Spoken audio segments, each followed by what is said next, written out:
There is a peculiar kind of exhaustion that does not come from labor. It appears at the end of an ordinary day, when the body is not ruined, when no great tragedy has occurred, when the calendar looks manageable, and yet the mind feels swollen with effort.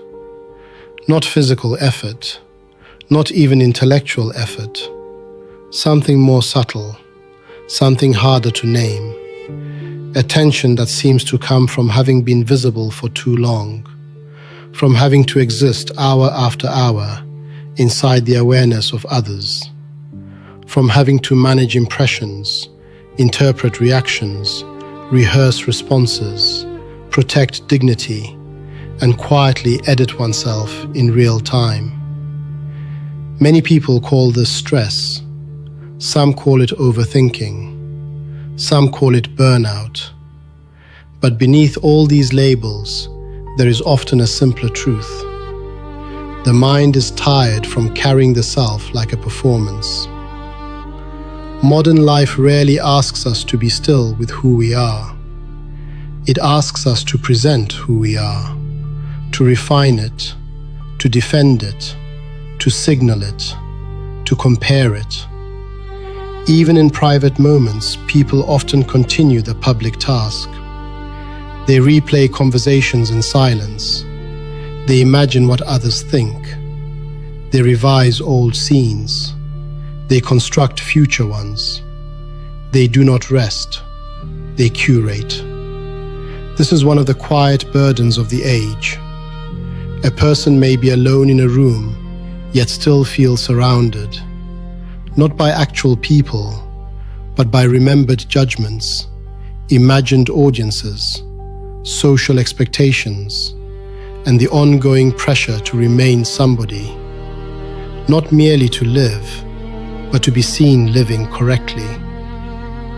The ancient thinkers would have recognized this condition, even if the furniture of modern life would have looked unfamiliar to them. Marcus Aurelius wrote often about the instability of praise, the shallowness of reputation, the danger of becoming entangled in the opinions of others. Epictetus warned that a person becomes disturbed, not simply by events, but by the meanings attached to them.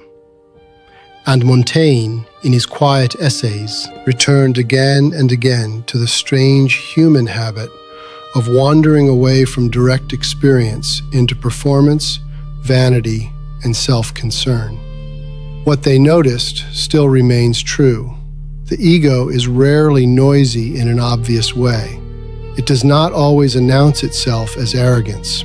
More often, it appears as friction, a subtle internal tightening, a need to be understood, a desire not to look foolish, a sensitivity to disrespect, a hidden wish to be admired without seeming to ask for it, a private fear of being overlooked. The ego can wear expensive clothes, but it can also dress itself as insecurity, self-consciousness, defensiveness, or constant self-explanation. Psychology offers its own language for this. Human beings are deeply social creatures. The brain is built to detect status, threat, acceptance, and exclusion. Long before modern institutions existed, survival depended in part on social belonging. Rejection carried consequences. Reputation mattered. The nervous system learned to watch carefully. It learned to scan faces, tones, hierarchies, and signs of dismissal. That machinery never fully disappeared. It simply entered new environments. Now it operates in workplaces, friendships, families, and digital spaces. It operates when a message goes unanswered, when someone else is praised, when we feel ignored in a room, when we try to sound intelligent, when we regret what we said, when we say too much because silence feels dangerous. The ego is not just vanity. It is the psychological structure that tries to secure the self against humiliation, insignificance, and loss of standing. But this protection comes at a cost. A mind organized around self-protection can never fully relax. It must remain alert. It must keep checking whether it is safe, respected, winning, admired, included. Even rest becomes conditional. Even sleep becomes difficult. The body may lie down, but the self remains on duty. This is why some of the most outwardly functional people feel the least inwardly free. They have become highly skilled at managing the surface of life, yet rarely leave the stage. They move efficiently from task to task, but their inner life is full of noise, comparison, replay, anticipation, silent argument, self-correction. The world sees competence, the mind feels pressure. To notice this is not a reason for shame, it is the beginning of intelligence. Because once a person understands that much of their fatigue comes from egoic maintenance, a different possibility appears. Not the destruction of personality, not indifference, not passivity, but relief. The relief of no longer feeding every inner demand to appear, justify, defend, and impress. The relief of realizing that many thoughts are not necessary simply because they are familiar. The relief of stepping, even briefly, outside the ongoing project of self-management. This is the first quiet lesson. Not every inner voice deserves employment. Some thoughts are not wisdom, they are image control. Some forms of reflection are not depth, they are rehearsed self-defense. Some ambitions are not expressions of purpose, they are attempts to outrun a private fear of being ordinary. When seen clearly, much of what exhausts the mind is not life itself, but the strain of carrying a self that is always trying to secure its position. And yet, there is another way to live, a way with less performance and more presence, less self-monitoring and more direct attention, less hunger to appear substantial and more willingness to become inwardly steady. But to move toward that kind of calm, one must first understand why the ego is never satisfied for long, why even praise fades quickly, why achievement does not settle the mind, why the self, once fed, returns asking again, why the ego never feels finished. One of the strangest features of human dissatisfaction is that it often survives achievement. A person imagines that peace will arrive after the next promotion, the next milestone, the next victory, the next moment of recognition. The mind creates a private contract with the future. It says, once this happens, I will finally settle. Once I am respected, I will stop worrying. Once I prove myself, I will be free of this tension. Once others see my value, I will no longer feel this quiet hunger beneath the surface of daily life. And then the moment comes. The goal is reached. The praise appears. The audience responds. The feared obstacle is removed. For a short while, something does soften. There is relief. There is satisfaction. There may even be gratitude. But the stillness does not last. The mind, which had insisted that fulfillment was just one event away, begins almost immediately to reorganize itself around a new lack, a new comparison, a new insecurity, a new threshold that must be crossed before peace can be deserved. This is one of the ego's deepest illusions. It promises completion, but survives by preventing it.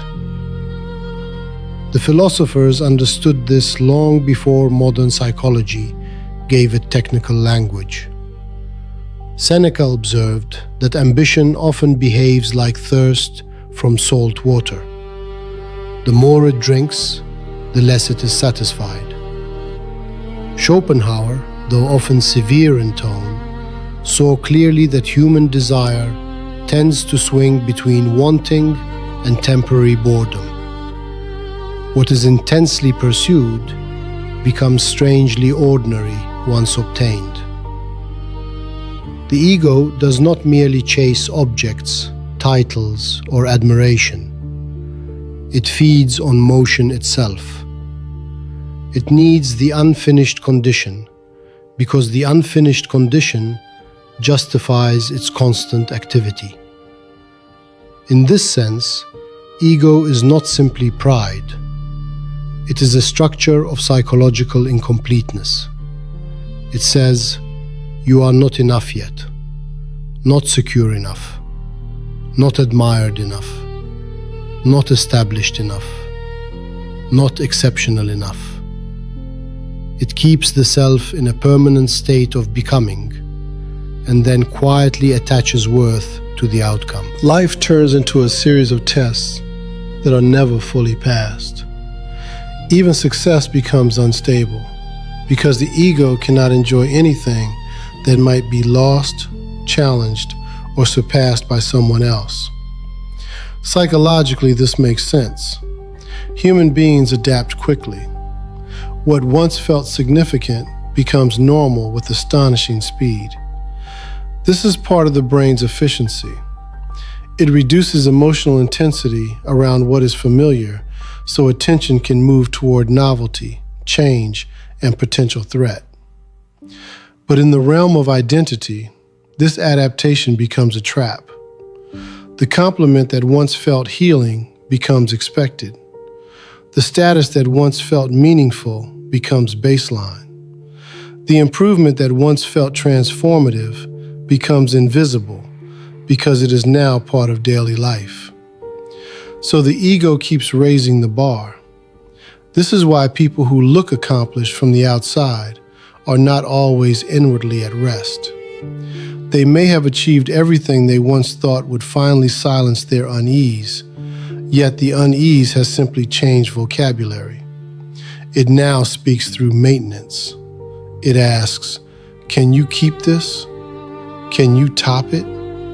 Can you stay relevant? Can you avoid decline? Can you make sure no one forgets?" The ego is rarely comforted by possession. It is preoccupied with comparison and permanence. Marcus Aurelius returned often to this point in his private reflections, not in the language of self-hatred, but in the language of proportion. He reminded himself how brief praise is, how unstable public opinion is, how quickly the names of admired people disappear into time. His intention was not to make life bleak. It was to reduce the inflation of false importance. He understood that a mind obsessed with being confirmed by the world gives its peace away too cheaply. What makes this especially difficult is that ego often disguises itself as healthy striving. And there is, of course, nothing wrong with effort, ambition, excellence, or disciplined improvement. The problem is not the act of building. The problem is the hidden emotional bargain attached to it. If a person works with the secret belief that achievement will finally repair their inner instability, they place too much weight on outcomes that cannot carry it. No accomplishment can permanently solve an identity problem built on conditional worth. This is why some victories feel strangely hollow, not because they are meaningless, but because they were asked to do too much. They were expected to quiet fears that belong to a deeper layer of the mind. The fear of insignificance, the fear of being unseen, the fear of not mattering enough. External success can decorate those fears. It can delay them. It can temporarily mute them, but it rarely dissolves them. A calmer life begins when a person sees this mechanism clearly. You can still pursue difficult things. You can still build, improve, compete, and create. But you begin to notice the moment when effort becomes entangled with self-repair. You begin to ask whether the next goal is an expression of purpose or an attempt to escape yourself. You become more careful about the promises you let the ego make on behalf of the future. This is not a call to shrink your life. It is a call to stop asking trophies to perform the work of inner order. Peace does not come from finally becoming unassailable. It comes from no longer requiring constant proof. It comes from loosening the belief that your worth must be re-earned every day through performance, comparison, or recognition. It comes from learning that a finished life is not the same as a completed ego. The ego never feels complete. But a human being can still become quiet. And one of the greatest obstacles to that quiet is the habit of living inside imagined judgment, measuring oneself through the eyes of other people, the prison of other people's eyes. There is a subtle way in which many people stop living directly. They begin to live through reflection, not reflection in the noble sense, not thoughtful examination, but reflection as imagined visibility. They start to see themselves as if from outside. They enter a room and instantly become aware of how they appear. They speak and monitor the effect of their words while still speaking them. They make a decision and then immediately wonder how it will be interpreted. Even in private, they do not fully leave the audience behind. They carry it inward. 1,000 invisible eyes follow them into ordinary life. This condition is so common that it often feels normal. The person may believe they are simply being careful, socially intelligent, appropriately self-aware. But there is a point at which self-awareness turns into self-surveillance. And once that happens, the mind loses one of its deepest freedoms, the freedom to exist without constant internal commentary. The problem is not that human beings care what others think. That concern is built into social life. It helps people cooperate, adapt, and avoid unnecessary conflict. The problem begins when external perception becomes the main mirror through which identity is assembled. Then, every moment becomes psychologically expensive. One is no longer just acting, speaking, resting, learning, or failing. One is being seen doing those things, even when no one is looking. This is the prison of other people's eyes. Montaigne understood the danger of this long ago. He wrote with unusual honesty about the difference between public image and private being. He noticed how easily people become occupied with appearances, titles, and reputation until they no longer know how to sit calmly with themselves.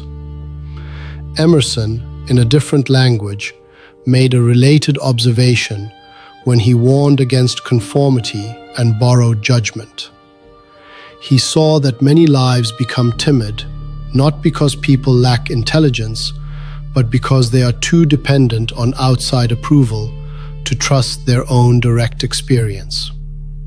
Psychology confirms what these thinkers sensed intuitively. The human brain is highly responsive to social evaluation.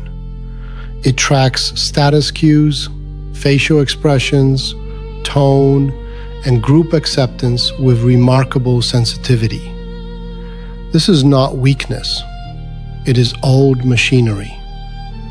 For much of human history, exclusion carried real costs. To be rejected by the group could mean vulnerability, reduced access to resources, or danger. So the nervous system became skilled at monitoring belonging. But the same sensitivity that once supported survival can become overactive in modern life. It begins treating every conversation like a referendum. Every silence becomes suspicious. Every disagreement feels like a threat to identity. The mind fills in gaps with imagined criticism. A neutral expression becomes disapproval. A delayed reply becomes rejection. The ego, already eager for confirmation, turns social ambiguity into personal tension. This is why many people do not feel tired after social interaction, because they spoke too much or did too much. They feel tired because they monitored themselves too intensely. They managed posture, tone, timing, impression, and status all at once. They were not simply present, they were split. One part of them participated in life. The other part stood above it, evaluating everything. Over time, this division becomes painful. A person who lives under imagined observation becomes hesitant in strange ways. They may avoid trying new things unless they are likely to appear competent. They may suppress honest preferences because those preferences do not fit the image they believe they must maintain. They may become addicted to being understood, unable to tolerate misinterpretation.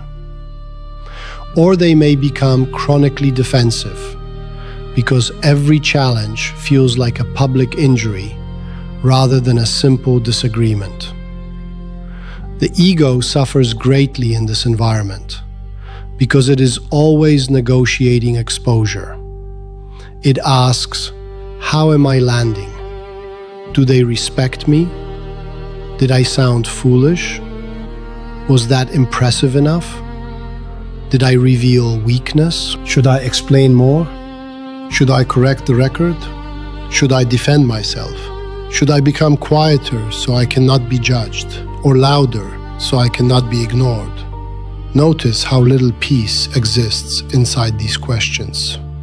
Marcus Aurelius offered a useful counterweight. He repeatedly reminded himself that the opinions of others are unstable, partial, and often uninformed by the full truth of a person's inner life. His aim was not to reject society, but to loosen the grip of imagined judgment. He understood that a person cannot live well if their inner climate depends entirely on passing reactions from other minds. Public opinion changes quickly. It flatters, forgets, exaggerates, and distorts. To organize one's peace around it is to build on shifting ground.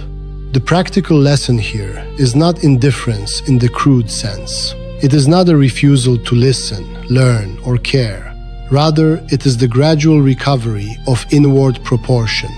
You begin by noticing how often you are performing for absent witnesses. You notice how many thoughts are actually silent rehearsals for judgment. You notice the emotional cost of trying to control how you exist in the minds of people you cannot control. And then, slowly, you practice returning to directness, to doing one thing at a time, to speaking without excessive self-monitoring, to allowing some misunderstandings to remain unresolved, to accepting that being seen imperfectly is part of life. This is difficult at first because the ego treats non-management as danger. It believes that if you stop curating yourself, you will disappear, be diminished, or lose standing. But something else often happens. Energy returns. Attention becomes cleaner. The mind grows less crowded. And in that growing quiet, a person begins to discover a more stable form of self-respect, one not built entirely on a reaction, but on alignment. To be free of other people's eyes does not mean becoming isolated from humanity. It means ceasing to hand over the authority of your inner state so easily. It means learning to occupy your own life from within. And that kind of inner occupation becomes possible only when one learns how to be alone without feeling reduced by it. Solitude as a school of inner strength. There is a reason many people keep noise near them, not because they enjoy every sound, every notification, every passing distraction, but because silence has a way of removing the furniture from the mind. It leaves fewer places to hide. In company, a person can borrow momentum from conversation, habit, and routine. In distraction, they can postpone direct contact with themselves. But in solitude, especially the unfilled kind, a different encounter begins. One is no longer merely occupied, one is present, and for many people, that presence feels unfamiliar. Modern life has made this more difficult than it first appears. Solitude is often confused with emptiness, or with social failure, or with some kind of emotional deficiency. A person who is constantly connected may still be inwardly estranged from themselves. Yet the culture often treats connection itself as proof of psychological health. To be alone too long can look suspicious. To enjoy one's own company can seem strange. To need fewer interruptions than others may be mistaken for detachment. And so people remain surrounded, yet underdeveloped in one of the most important human abilities, the ability to stay in their own presence without agitation.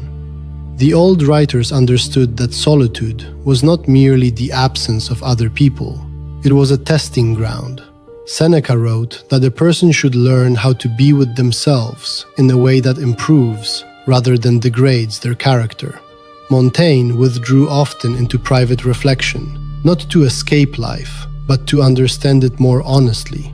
Musashi, though far harsher in temperament, also understood that inner steadiness cannot be borrowed from the crowd. The individual who depends entirely on noise for stability has never truly established command over their own mind. What solitude reveals first is not wisdom, but residue. When a person becomes quiet, thoughts they have been outrunning begin to catch up. Old embarrassments return, unsettled desires reappear, hidden sadness becomes easier to feel. Regret, comparison, restlessness, and self-doubt begin moving in the open. This is why solitude is often misjudged. People think it created the discomfort, when in fact it merely uncovered it. The problem was already there. Silence just stopped covering it. Psychologically, this makes perfect sense. The brain prefers stimulation not only because novelty is rewarding, but because distraction can regulate discomfort. When attention is externally occupied, internal material has less room to rise. But when stimulation decreases, the mind begins surfacing unfinished emotional patterns. This can feel like deterioration when it is often exposure. The person is not becoming more fragmented. They are becoming more aware of what was already fragmented. This is the turning point. If a person treats solitude only as a threat, they will spend much of life running from themselves. They will keep conversation, entertainment, productivity, and busyness on permanent duty. And perhaps they will function well enough. Many do. But inwardly, they remain dependent.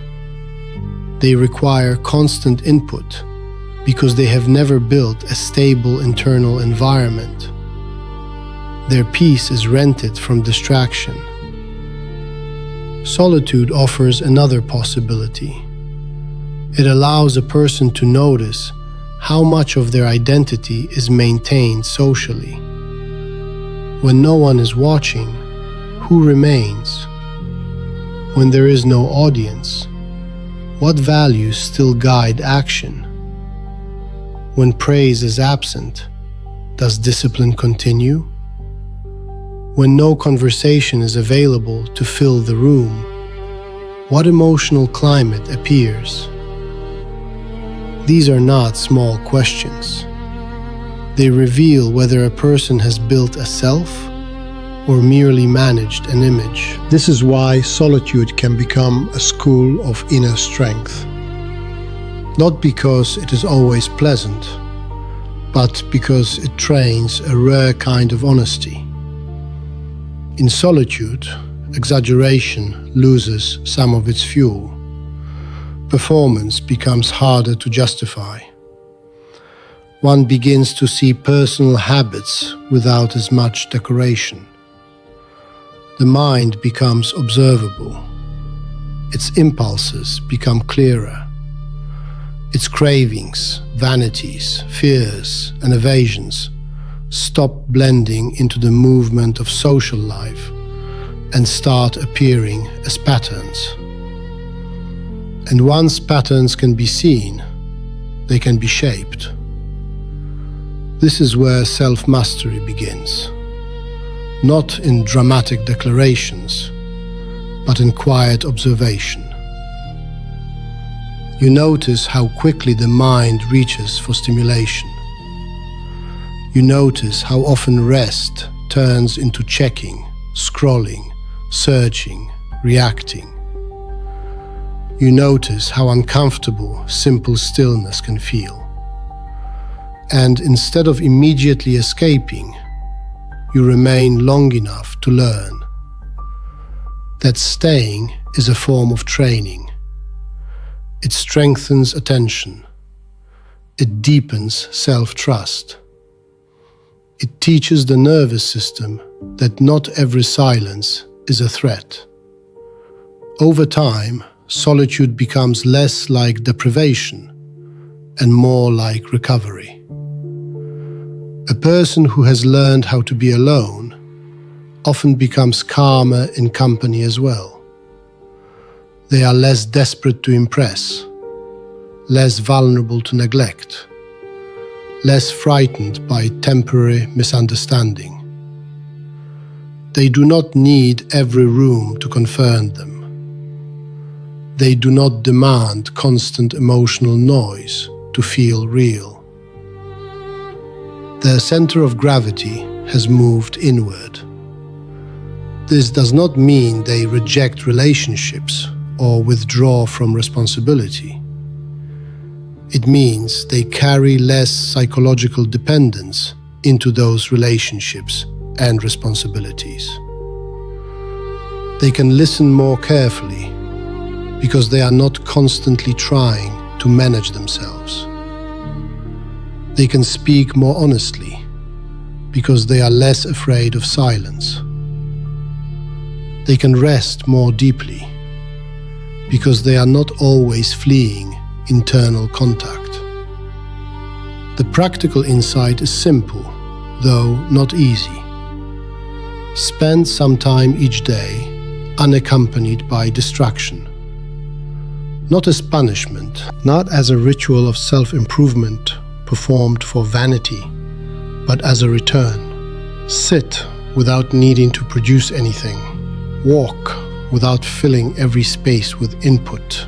Let some thoughts arrive without immediately arguing with them. Learn the difference between loneliness, which craves replacement, and solitude, which builds capacity. In time, the mind begins to change. It becomes less theatrical, less frantic, less dependent on witnesses, and from that quieter ground, another truth becomes visible. Much of what disturbs us is not pain itself, but the ego's reaction to pain, its pride, its defensiveness, its need to protect its image at all costs. The emotional machinery of pride and defensiveness. Not every emotional reaction is as innocent as it first appears. Sometimes what looks like anger is humiliation in armor. What looks like certainty is fear refusing to bend. What looks like confidence is merely the ego protecting a fragile self-image from disturbance. This is why some of the most revealing moments in human life are not found in crisis, but in the small abrasions of ordinary existence. Being corrected in conversation, being overlooked in a room, being contradicted in public, being misunderstood, being told no, being treated as less important than one expected. These are minor events on the surface, yet they often produce reactions far greater than the moment seems to justify. A person becomes unusually sharp in tone. They defend themselves too quickly. They replay the interaction for hours. They begin building arguments in their head long after the moment has passed. They imagine what they should have said. They feel an urge to restore balance, reclaim dignity, prove their intelligence, punish the slight, or quietly withdraw with resentment. The event is over, yet the mind continues fighting it. This is one of the clearest signs that the ego has been touched. Pride is rarely loud in the ways people expect. It is not always boastfulness or open vanity. Often it appears as sensitivity, a need not to be diminished, a refusal to be corrected without inner resistance, an inability to let small disrespect remain small. The ego does not only want admiration, it wants protection from reduction. It wants to be secure against embarrassment, inferiority, and loss of symbolic position. That is why defensiveness can be so intense. It is not merely about the content of what happened. It is about what the ego believes the event means. A correction becomes an insult. A disagreement becomes an attack. A boundary becomes rejection. A difference in opinion becomes evidence of disrespect. The ego rushes to interpretation before wisdom has time to arrive. Epictetus would have recognized this immediately. He taught that people are disturbed not simply by what happens, but by the judgments they form about what happens. The insult itself is one thing. The meaning attached to it is another. The ego is quick to assign significance. It sees danger in being lowered. It treats the discomfort of imperfection as if it were a threat to existence. Psychology offers a similar explanation through the language of self-concept and threat response. Human beings build internal models of who they are: competent, intelligent, moral, capable, strong, kind, respected. These self-models help organize behavior. But when they become rigid, any challenge to them can trigger disproportionate stress. The brain begins reacting not to a simple disagreement, but to an identity threat. Defensiveness is then the nervous system's attempt to restore coherence. This is why intelligent people are not immune to ego reactions. In some cases, they are even more vulnerable to them. The more heavily a person identifies with being insightful, capable, knowledgeable, or self-controlled, the more threatening it can feel to be exposed as mistaken, confused, weak, or emotionally reactive. The ego builds prestige around certain qualities and then suffers whenever reality fails to confirm them. There is a quiet tragedy in this. A person may spend years trying to become strong, only to discover that much of what they called strength was a deep resistance to being seen as flawed. They may avoid embarrassment so successfully that they never develop resilience. They may protect their image so carefully that they never learn humility. They may become skilled at appearing composed while remaining inwardly vulnerable to the smallest puncture of pride. Marcus Aurelius spoke often to this exact vulnerability. He reminded himself that being corrected is not an injury when the correction leads closer to truth.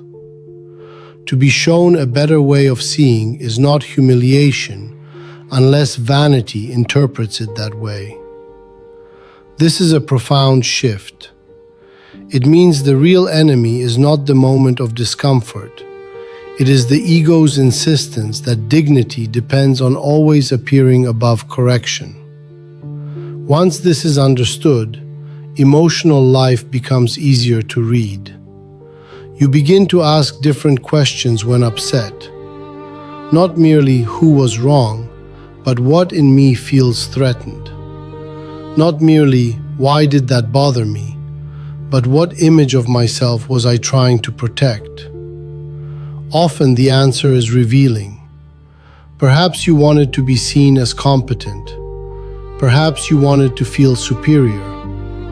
Perhaps you needed appreciation that did not come. Perhaps you could not tolerate being ordinary in that moment.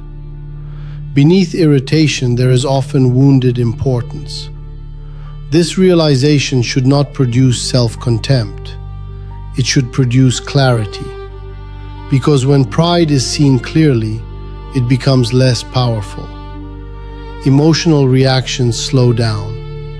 A person learns that not every bruise requires retaliation. Not every misunderstanding requires correction. Not every slight deserves a courtroom inside the mind. Some discomfort can simply be allowed. Some embarrassment can be survived without ceremony. Some loss of image can become a form of liberation. This is one of the great practical insights of self-mastery. The ego grows quieter when it is no longer defended at every turn. There is immense strength in remaining calm when misunderstood, in listening without immediate self-protection, in accepting minor wounds to pride without building an identity around them. This does not mean becoming passive or allowing abuse. It means refusing to spend inner life on every symbolic injury. It means choosing truth over image, proportion over drama, steadiness over instant vindication. And once a person begins doing this, another source of unnecessary agitation becomes easier to notice: speech itself. How often we talk to preserve identity. How often we explain too much, argue too quickly, and leak energy through the constant urge to manage how we are perceived. The discipline of saying less. There is a kind of fatigue that comes from unnecessary speech, not from meaningful conversation, not from thoughtful exchange, not from the warm relief of speaking honestly with someone who understands. This fatigue comes from a different source. It comes from talking in order to manage impressions, from explaining too much because silence feels unsafe, from defending small things that do not need defense, from filling pauses so that one does not appear awkward, uncertain, uninformed, or unimportant. It comes from using words not as instruments of clarity, but as shields for the ego. Many people do not notice how much energy leaves them this way. They finish a conversation and feel strangely unsettled, not because anything dramatic happened, but because they spent the exchange subtly maintaining themselves. They exaggerated slightly. They clarified more than necessary. They tried to sound sharper, calmer, more accomplished, more certain. They corrected details that did not matter. They spoke before thinking. Or they kept talking long after the point was clear, because something in them feared being left too exposed by brevity. Speech is one of the ego's favorite tools because it gives the illusion of control. Through words, a person can try to shape how they appear in real time. They can defend status, soften embarrassment, claim authority, hide insecurity, or force coherence onto an uncertain moment. And yet, the more speech is used this way, the more restless the mind becomes. Because speech used for self-protection rarely brings peace. It usually creates maintenance. One statement requires another. One explanation gives birth to a correction. One defensive remark produces an internal trial that continues after the conversation is over. This is why calm people often speak with a different rhythm. Not necessarily slowly, not theatrically, not in some artificial performance of wisdom. They simply do not feel compelled to spend words proving their existence. The older philosophical traditions respected this restraint. Epictetus advised that one should be careful about speaking too much, especially on matters driven by vanity rather than usefulness. Musashi, in a harsher register, understood that self-command includes command over expression. Even Marcus Aurelius, whose writings were private reflections rather than public speeches, seemed to understand that what matters most is not the endless declaration of values, but the quiet work of living them. Psychology gives us another angle on the same truth. Under stress, the mind often uses speech as regulation. Talking can reduce uncertainty. Explaining can create the feeling of control. Rehearsing identity out loud can temporarily protect self-esteem. But temporary regulation is not the same as stability. A person who constantly speaks to reduce discomfort may never learn how to tolerate the discomfort directly. They become dependent on expression, not always because they are honest, but because they are uneasy. This is especially visible in three habits. The first is over-explaining. A simple decision is followed by a long defense. A small preference becomes a detailed justification. A boundary is presented as though it were a legal argument. Beneath this often lies the fear that one is not allowed to act without permission from other minds. The second is reactive speech. Something irritating happens, and words rush out before judgment arrives. The person later regrets the tone, the excess, the unnecessary sharpness. What they wanted was relief. What they produced was residue. The third is identity speech. This is talking designed mainly to maintain a self-image. Sounding impressive, wise, informed, morally superior, deeply wounded, unusually strong, or uniquely misunderstood. Everyone does this at times, but when it becomes habitual, speech stops being a bridge to reality and becomes a performance inside it. The discipline of saying less is not silence for its own sake. It is not coldness. It is not social withdrawal. It is the refusal to let every inner impulse become language. That refusal creates power. When a person speaks less compulsively, several things happen. First, perception improves. They hear more. They notice tone, tension, and motive more accurately because they are not so busy preparing their own next sentence. Second, emotional life steadies. Reactions that would have escaped through speech are allowed to cool before they become consequences. Third, dignity deepens. There is a quiet confidence in not needing to explain every choice, defend every preference, or answer every provocation. This kind of restraint can feel unnatural at first. The ego interprets silence as risk. It asks, if I do not explain myself, will they misunderstand me? If I do not respond immediately, will I seem weak? If I do not correct this small thing, will I lose status? If I do not add more, will I disappear from the conversation? But much of this fear is learned exaggeration. In reality, many things become lighter when they are not pursued with endless language. A misunderstanding sometimes fades on its own. A challenge loses force when not fed. A pause creates clarity. A shorter answer preserves energy. A simple statement, calmly delivered, often carries more authority than a long defense shaped by tension.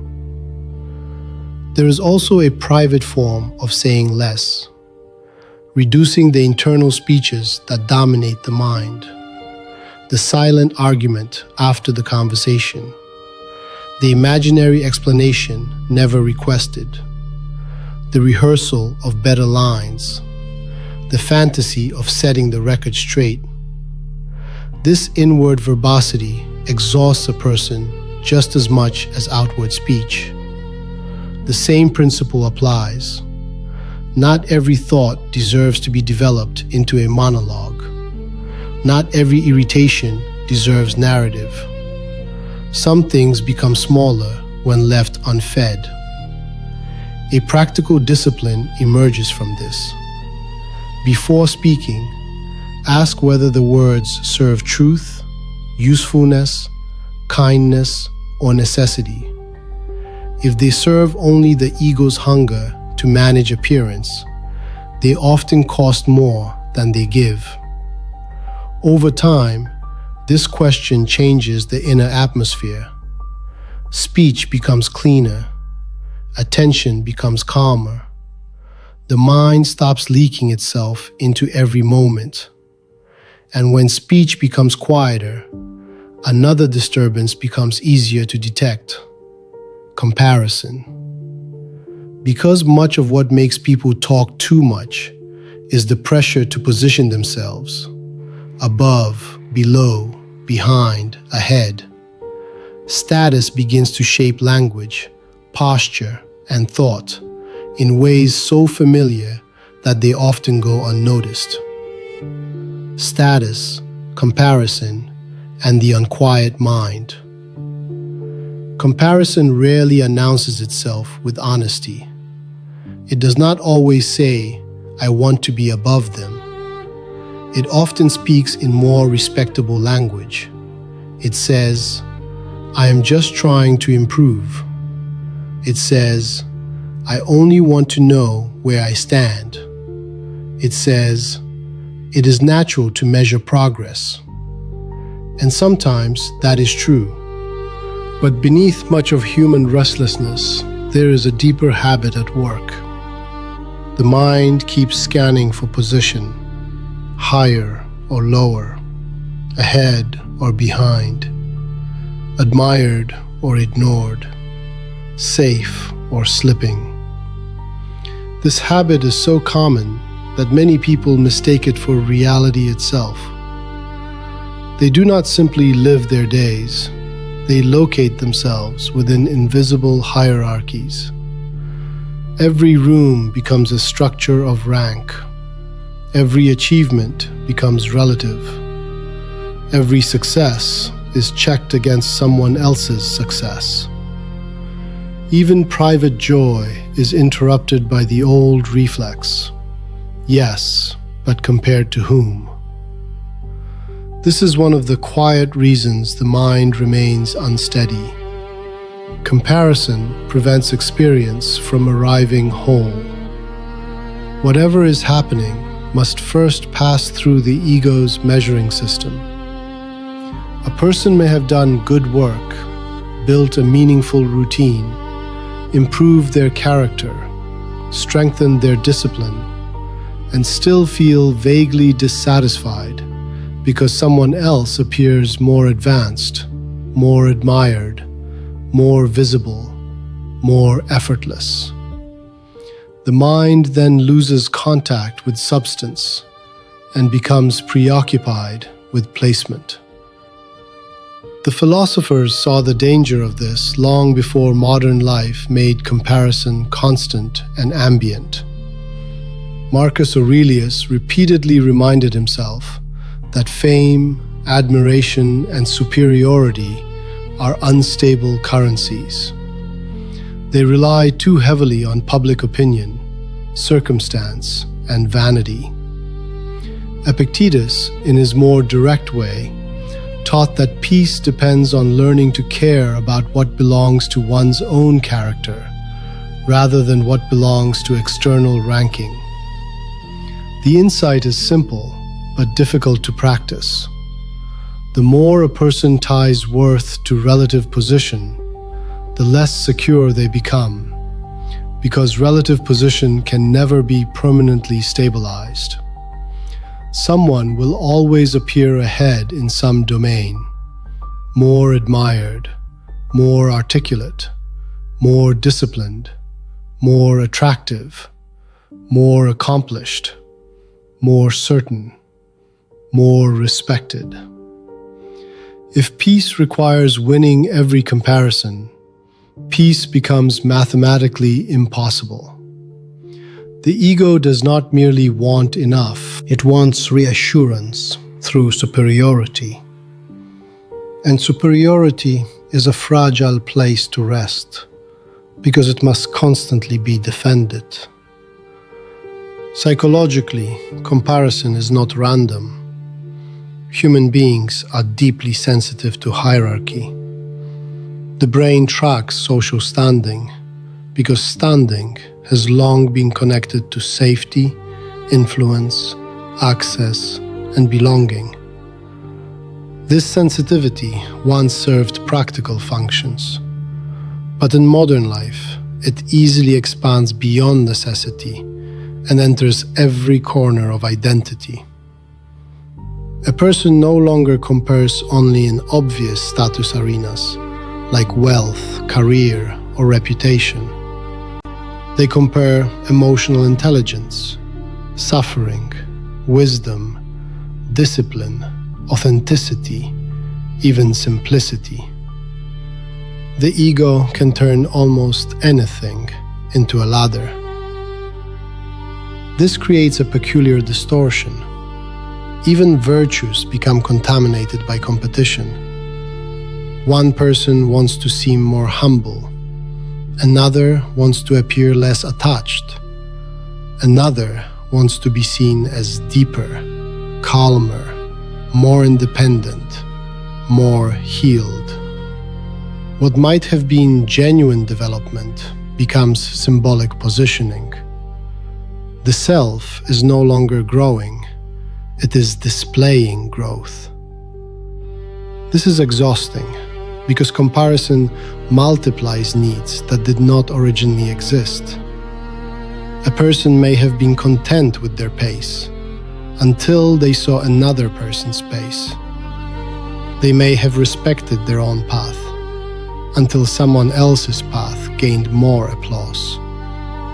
They may have valued quiet work until noise began receiving rewards. In this way, comparison does not merely observe reality, it manufactures dissatisfaction. There is also cruelty in it. Comparison reduces persons to functions. Instead of meeting people as human beings, the ego turns them into mirrors, threats, benchmarks, or audiences. Another person's success becomes an accusation. Another person's beauty becomes a verdict. Another person's confidence becomes a silent humiliation. The world fills with symbolic rivals, and the mind becomes less capable of generosity because it is too busy calculating. A calmer life requires breaking this reflex at its root, not by pretending hierarchy does not exist. It does. Human life contains rank, advantage, visibility, and unequal outcomes. The point is not to become naive. The point is to stop making these differences the foundation of identity. A person can understand structures of status without worshipping them inwardly. This begins with a difficult shift, learning to value direction more than position. Direction belongs to you. Position is partly social, partly circumstantial, often unstable. Direction asks, am I becoming more truthful, more disciplined, more emotionally steady, more capable of restraint, more aligned with what I claim to value? These questions return attention to character. They pull energy away from rank and back toward formation. Once this shift happens, envy starts to lose some of its authority. Another person's excellence can be seen without immediately becoming a threat. Another person's success does not have to diminish your own effort. Another person's visibility does not define your value. The mind gradually stops turning every human difference into a referendum on self-worth. This does not happen overnight. Comparison is quick, automatic, and ancient. But awareness changes its power. Each time you notice yourself becoming agitated by someone else's standing, you can ask a clarifying question. What am I actually losing here? Very often, the answer is not substance. It is image. Not reality, but egoic comfort. Not character, but symbolic advantage. And that realization can be freeing. Because if the disturbance is symbolic, it does not require the full obedience of your mind. You do not need to chase every ladder simply because it exists. You do not need to become impressive in every domain. In fact, one of the deepest forms of peace begins when a person accepts the strange freedom of no longer needing to appear exceptional at all times. The freedom of becoming unimpressive. There comes a moment in some lives when exhaustion begins to reveal its true source. It is not always overwork, not always heartbreak, not always failure. Sometimes the deeper fatigue comes from a more hidden burden, the long effort of trying to seem significant, trying to appear sharp, relevant, admirable, original, strong, composed, interesting, advanced, exceptional. The effort is often subtle. It may not look like vanity from the outside. It may even appear productive. But inwardly, it creates a constant strain. The self is no longer simply living. It is curating importance. This is one of the ego's oldest ambitions. Not merely to exist, but to stand out. Not merely to contribute, but to be recognized as the kind of person who contributes. Not merely to grow, but to be seen growing in a way that confirms distinction. The ego does not rest easily in ordinariness, because ordinariness feels too close to invisibility, and invisibility feels too close to insignificance. So a person begins constructing themselves around impression. They choose words not only for clarity, but for effect. They shape habits not only for usefulness, but for identity. They become attached to appearing deep rather than becoming honest, attached to appearing disciplined rather than quietly practicing discipline, attached to appearing detached rather than actually becoming inwardly free. Even simplicity can become performance. Even humility can become display. The ego is highly adaptive. It can turn nearly every virtue into theater. And yet one of the most liberating moments in psychological life comes when a person begins to lose interest in impressing the world at every turn. Not because they have given up, not because they no longer care about excellence, but because they see how costly the performance has become. They begin to understand that much of what they called ambition was mixed with image management. Much of what they called self-expression was partly self-advertisement. Much of what they called growth was entangled with the hope of being regarded as extraordinary. This realization can feel almost embarrassing at first. A person notices how often they wanted the right audience, the right reaction, the right acknowledgement. They see how frequently they felt deflated, not because something meaningful was absent, but because admiration was absent. They realize they were not always hurt by failure itself, but by the way failure made them look in the symbolic economy of other people's minds. Montaigne would have understood this with a kind smile. He had little patience for inflated self-importance and a deep respect for plain human truth. He wrote in a way that stripped away unnecessary grandeur. His insight was not that people should become small in spirit, but that they should stop pretending to be larger than life in order to feel secure. There is an enormous difference between dignity and display. Psychology helps explain why display is so tempting. Human beings are reward sensitive. Approval stimulates. Recognition reinforces behavior. The mind quickly learns that being perceived as special, capable, attractive, or wise can create short bursts of emotional reward. But rewards of this kind are unstable because they depend on external confirmation. What is externally granted can be externally withheld. The person then becomes emotionally dependent on the response of others to maintain momentum. This is why performing significance becomes so exhausting. It demands upkeep. You cannot merely have done something meaningful.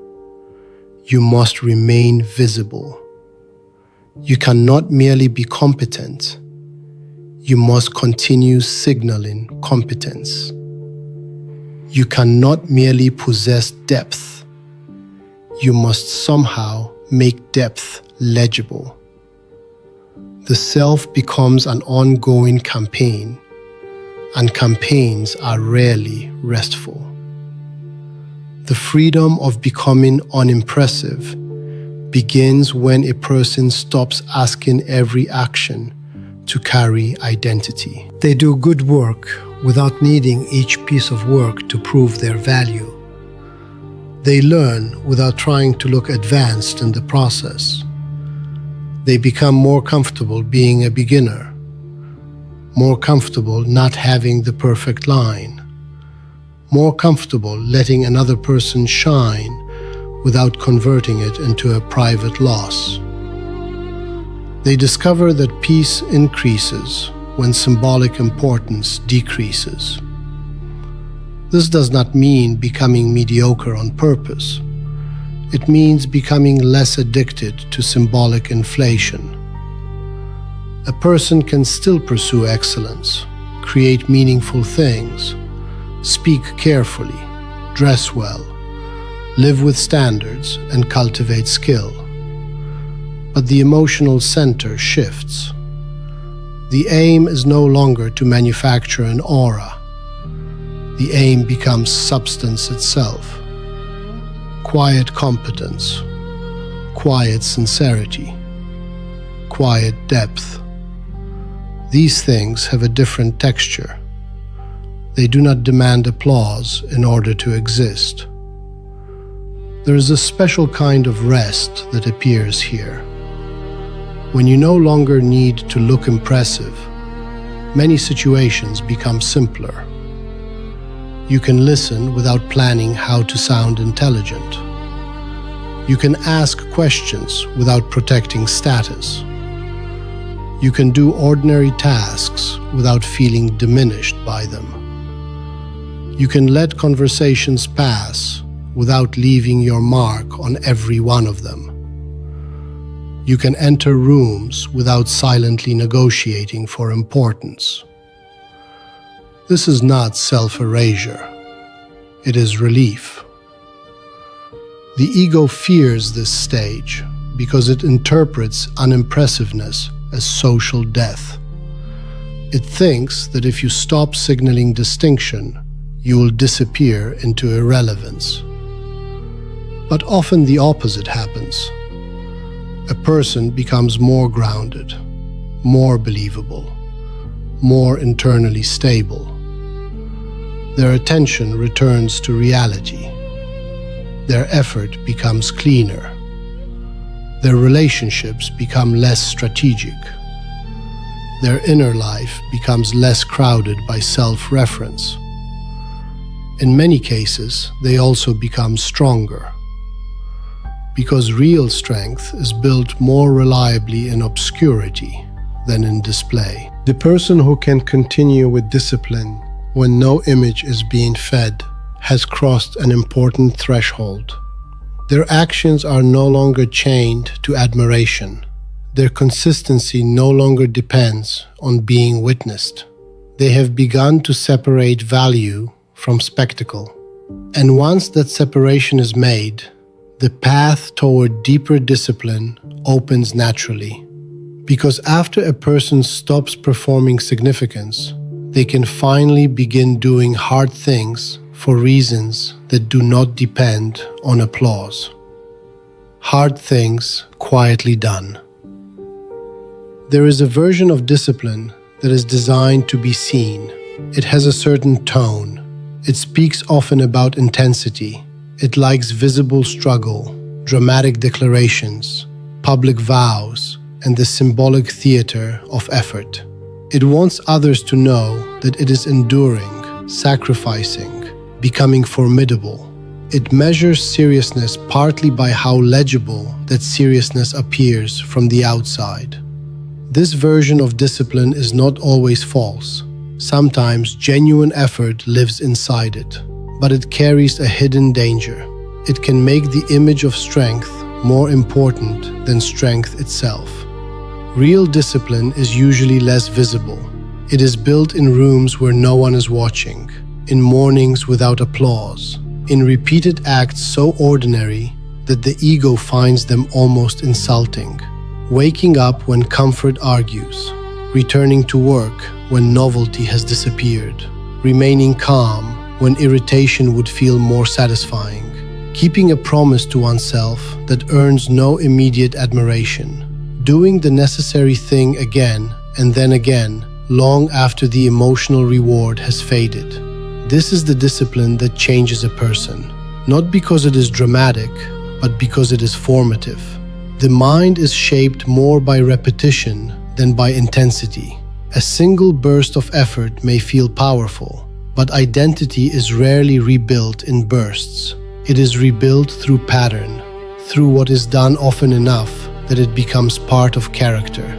The person who quietly reads, trains, writes, reflects, restrains, finishes, returns, and continues, develops a strength that is difficult to counterfeit. They may not look impressive in every moment. They may not feel inspired every day, but they become reliable to themselves. That reliability is one of the deepest forms of self-respect. Many people think self-respect comes from confidence, self-expression, or being valued by others. Those things can contribute to it, but a quieter source often matters more. The knowledge that you can ask something difficult of yourself and, more often than not, receive obedience. Not perfection, not mechanical control, but enough integrity between intention and action that the mind begins to trust its own command. The older thinkers understood this in different ways. Musashi respected the hardening effect of repeated practice, of unromantic preparation, of refining one's way through continual contact with difficulty. The Stoics emphasized training not as performance, but as inner conditioning. They knew that a person does not become steady by admiring steadiness. One becomes steady by practicing it under small pressures until the nervous system learns a new response. Psychology supports this fully. Human behavior is strongly shaped by reinforcement, context, and repetition. The brain conserves energy by turning repeated actions into patterns. What begins as effort can become identity through enough consistent enactment. This is why discipline often feels hardest at the beginning. The old pattern has momentum. The new one has intention, but little structure.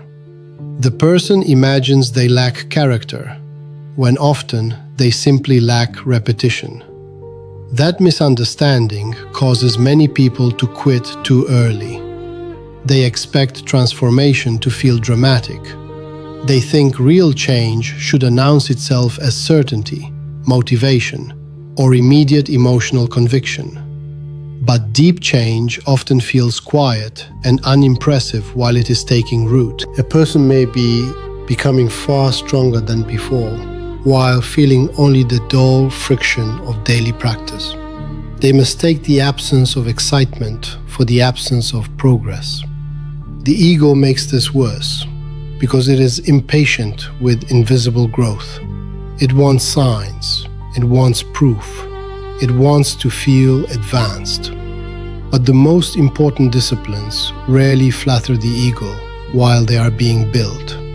They are repetitive, sometimes boring, sometimes humiliating. They force a person to face their inconsistency without decoration. They offer very little immediate applause. That is precisely why they are so powerful. They train the individual to act from commitment rather than from emotional weather. This is what makes quiet discipline so different from self-dramatization. The self-dramatizing mind asks, how does this effort make me look? The disciplined mind asks, can I continue even when this stops feeling rewarding? The first is image conscious. The second is reality-based. And reality-based effort produces a different psychological structure. It lowers dependency on mood. It reduces the need for spectators. It teaches that resistance is not a verdict, only a sensation. It helps a person distinguish between discomfort and danger. Many people retreat from hard things, not because the task is impossible, but because the first wave of inconvenience feels personally offensive. The ego interprets friction as an insult. Discipline interprets friction as part of the contract. This has implications far beyond productivity. Emotional control is built this way. So is patience. So is restraint. So is the ability to sit with uncertainty without immediately escaping into distraction. A person becomes stronger not only by doing externally difficult things, but by doing internally difficult things, withholding the unnecessary reply, enduring the unfinished state, continuing without praise, admitting error, returning after failure, keeping standards when no one is measuring. These are quiet victories, but they accumulate. Over time, the person who practices them becomes less theatrical and more grounded. They no longer need every effort to feel meaningful in the moment. They trust formation more than emotion. They understand that the self is trained through contact with repeated difficulty, not rescued by occasional inspiration. And because of that, their life becomes less dependent on the unpredictable arrival of motivation. A practical lesson follows from this. Choose a few demanding but sane commitments. Let them be clear. Let them be repeatable. Let them be private enough that they are not constantly inflated by performance. Then, keep them long enough to become evidence. Evidence matters. The mind changes when it sees proof that you can remain faithful to what is difficult without turning the process into spectacle. This kind of quiet evidence begins to silence the ego. It weakens the need to announce. It lessens the hunger for symbolic recognition. It teaches that depth is built more reliably in obscurity than in display. And with that depth comes another important change.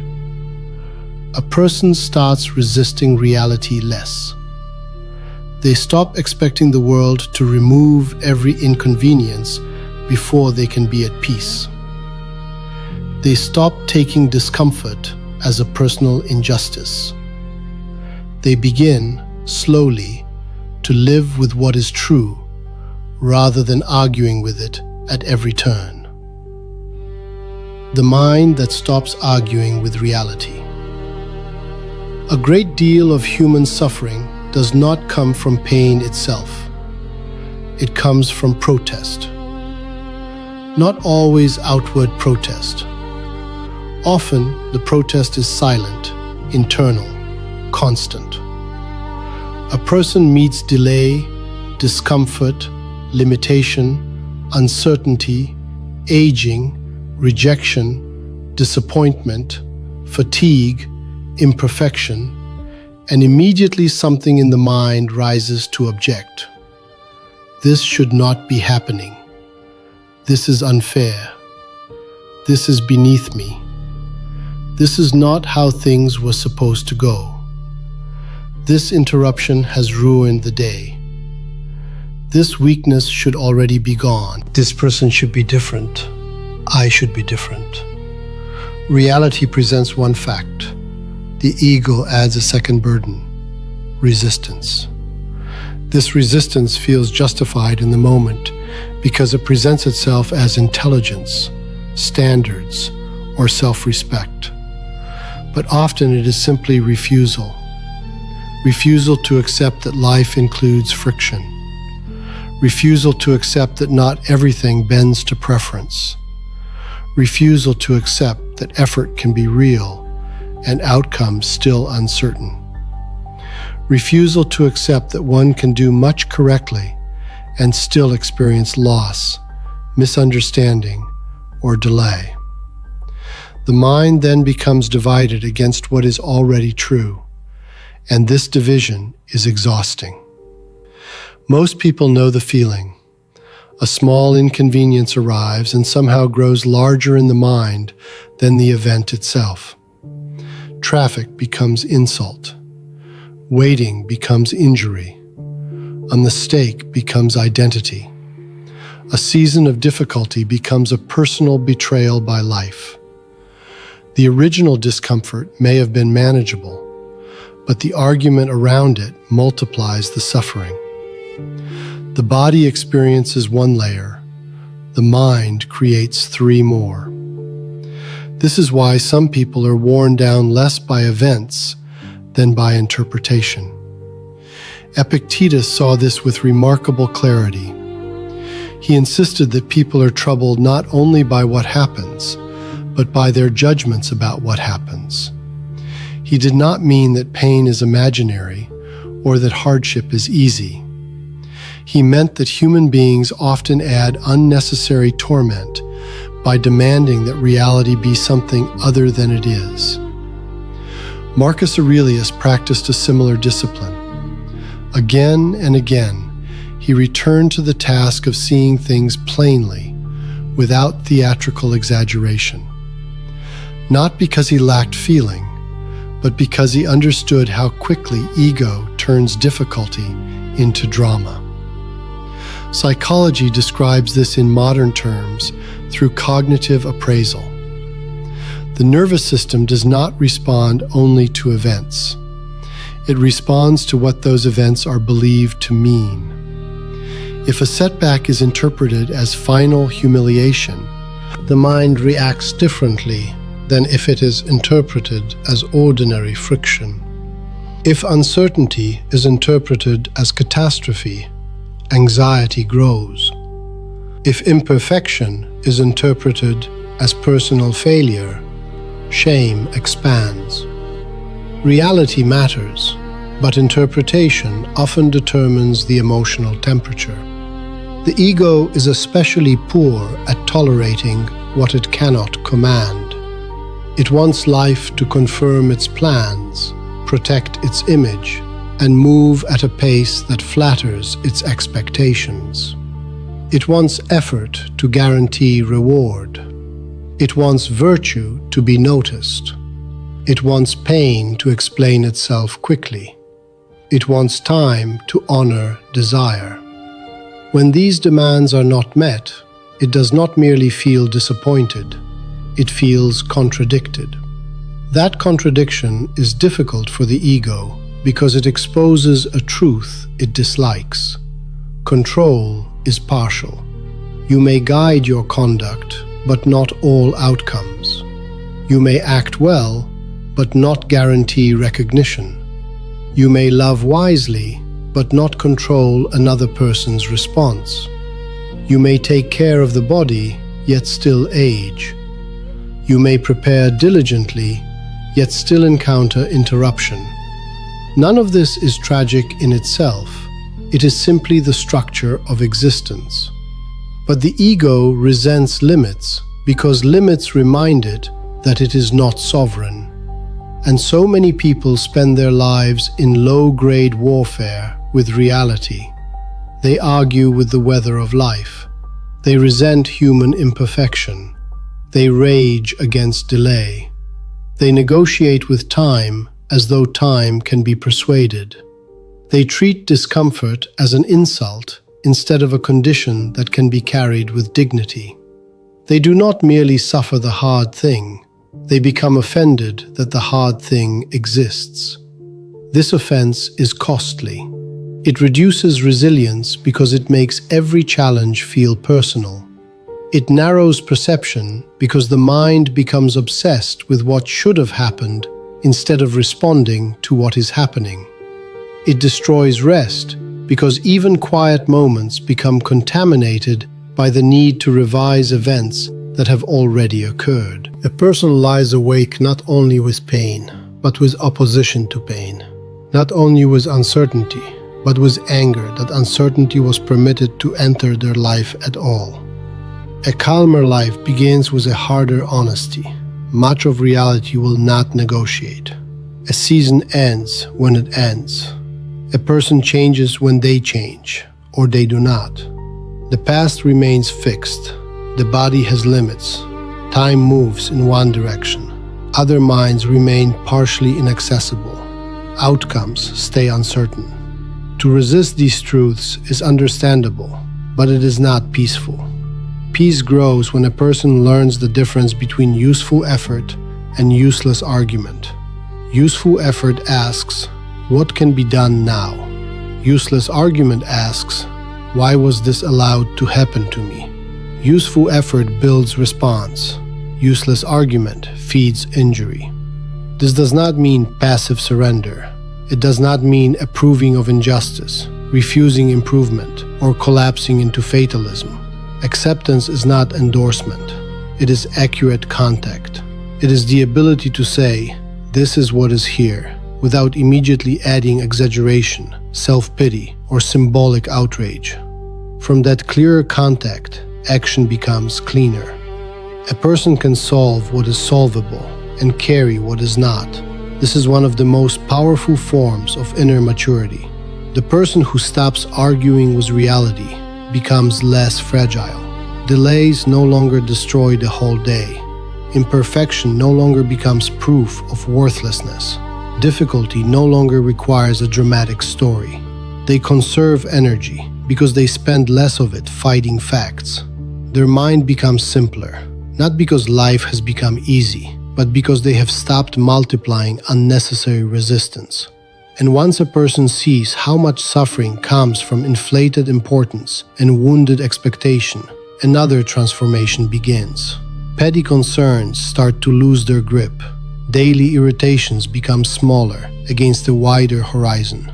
The ego, which once treated every slight as urgent, began to look different when placed beside the brevity of a human life. Time, mortality, and the end of pettiness. There are moments when the mind becomes briefly honest.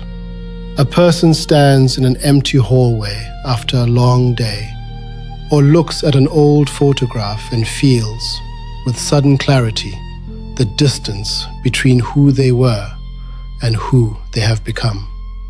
Or hears news of illness, aging, loss, or departure. And for a few quiet minutes, the usual concerns lose their volume. The arguments seem smaller. The vanity feels thinner. The appetite for proving oneself goes strangely silent.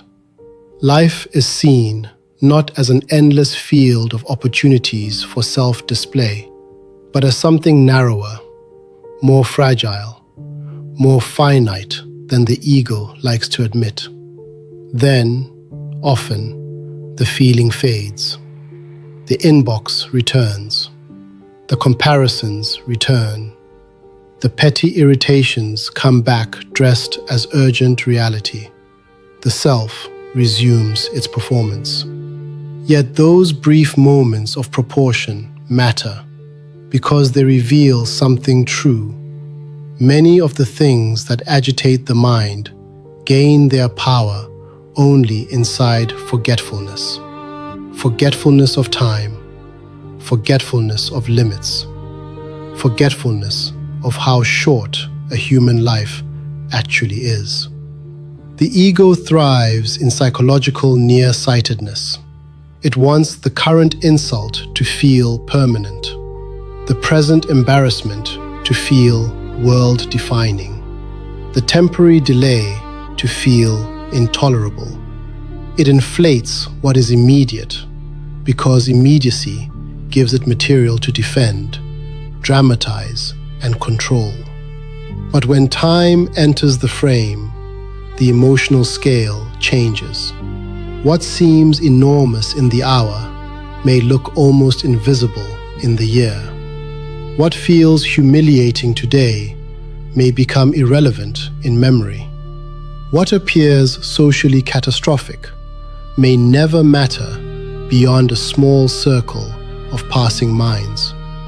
This is why the philosophers returned so often to time. Marcus Aurelius did not reflect on mortality to become gloomy. He did so to become proportionate. He understood that remembering life's brevity reduces the force of vanity. Seneca treated time as one of the few things truly worthy of seriousness, because once it is spent, it cannot be negotiated back. Montaigne, in his own way, tried to make peace with finitude by looking at it directly, rather than hiding from it behind activity and display. They were not arguing for despair. They were arguing for clarity. Human beings often live as though there will always be more time to become honest, more time to apologize, more time to stop chasing trivial admiration, more time to pay attention to what matters. The mind postpones depth because it imagines endless continuation. But mortality interrupts that fantasy. It reminds us that the self is not operating on infinite credit. Days are being converted into a life, whether the ego is ready to admit it or not. Psychologically, this kind of reflection can be deeply stabilizing when approached correctly. Research in human behavior has long suggested that awareness of mortality can shape values, priorities, and identity. Sometimes it produces anxiety, especially when a person has built their security entirely on symbolic structures. But it can also create sharpness. It can bring latent truths to the surface.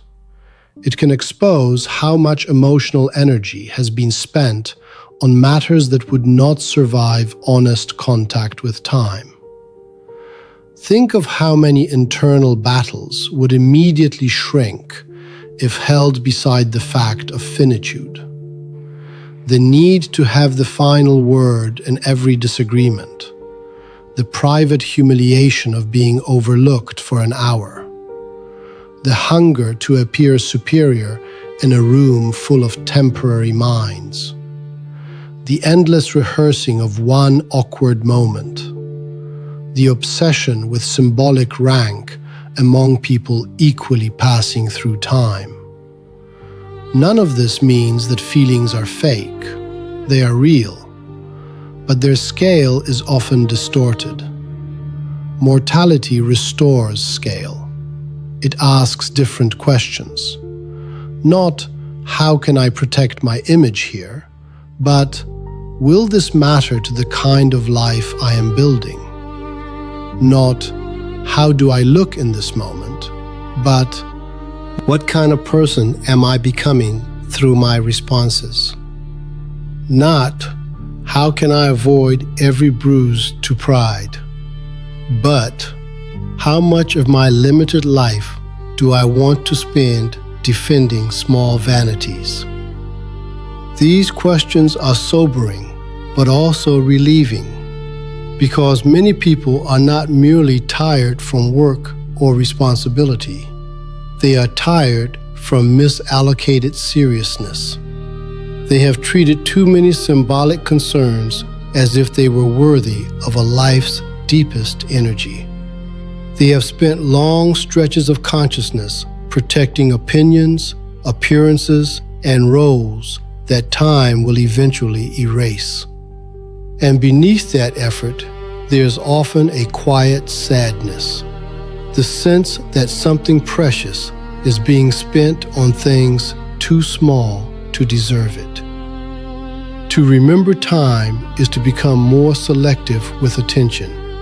It does not mean abandoning goals or neglecting practical life. It means refusing to inflate the trivial. It means seeing irritation as irritation instead of destiny. It means letting some provocations die without ceremony. It means understanding that not every social wound deserves a chapter in the inner life. A person who remembers the brevity of life often becomes calmer, not because they feel less, but because they stop granting permanence to passing disturbances. There's also humility in this. Mortality does not only reduce pettiness, it softens self-importance. It reminds us that our dramas occur inside a larger movement of generations, losses, endings, beginnings, and natural limits. The ego dislikes this perspective because it cannot remain central inside it. But the human mind often becomes quieter when centrality decreases. There's less need to dominate every scene when one remembers that every scene is temporary. This awareness can change ordinary life in very practical ways. You speak a little more gently because time is limited. You postpone fewer meaningful things. You stop requiring every day to affirm your specialness. You become less theatrical about inconvenience. You become more interested in steadiness than applause.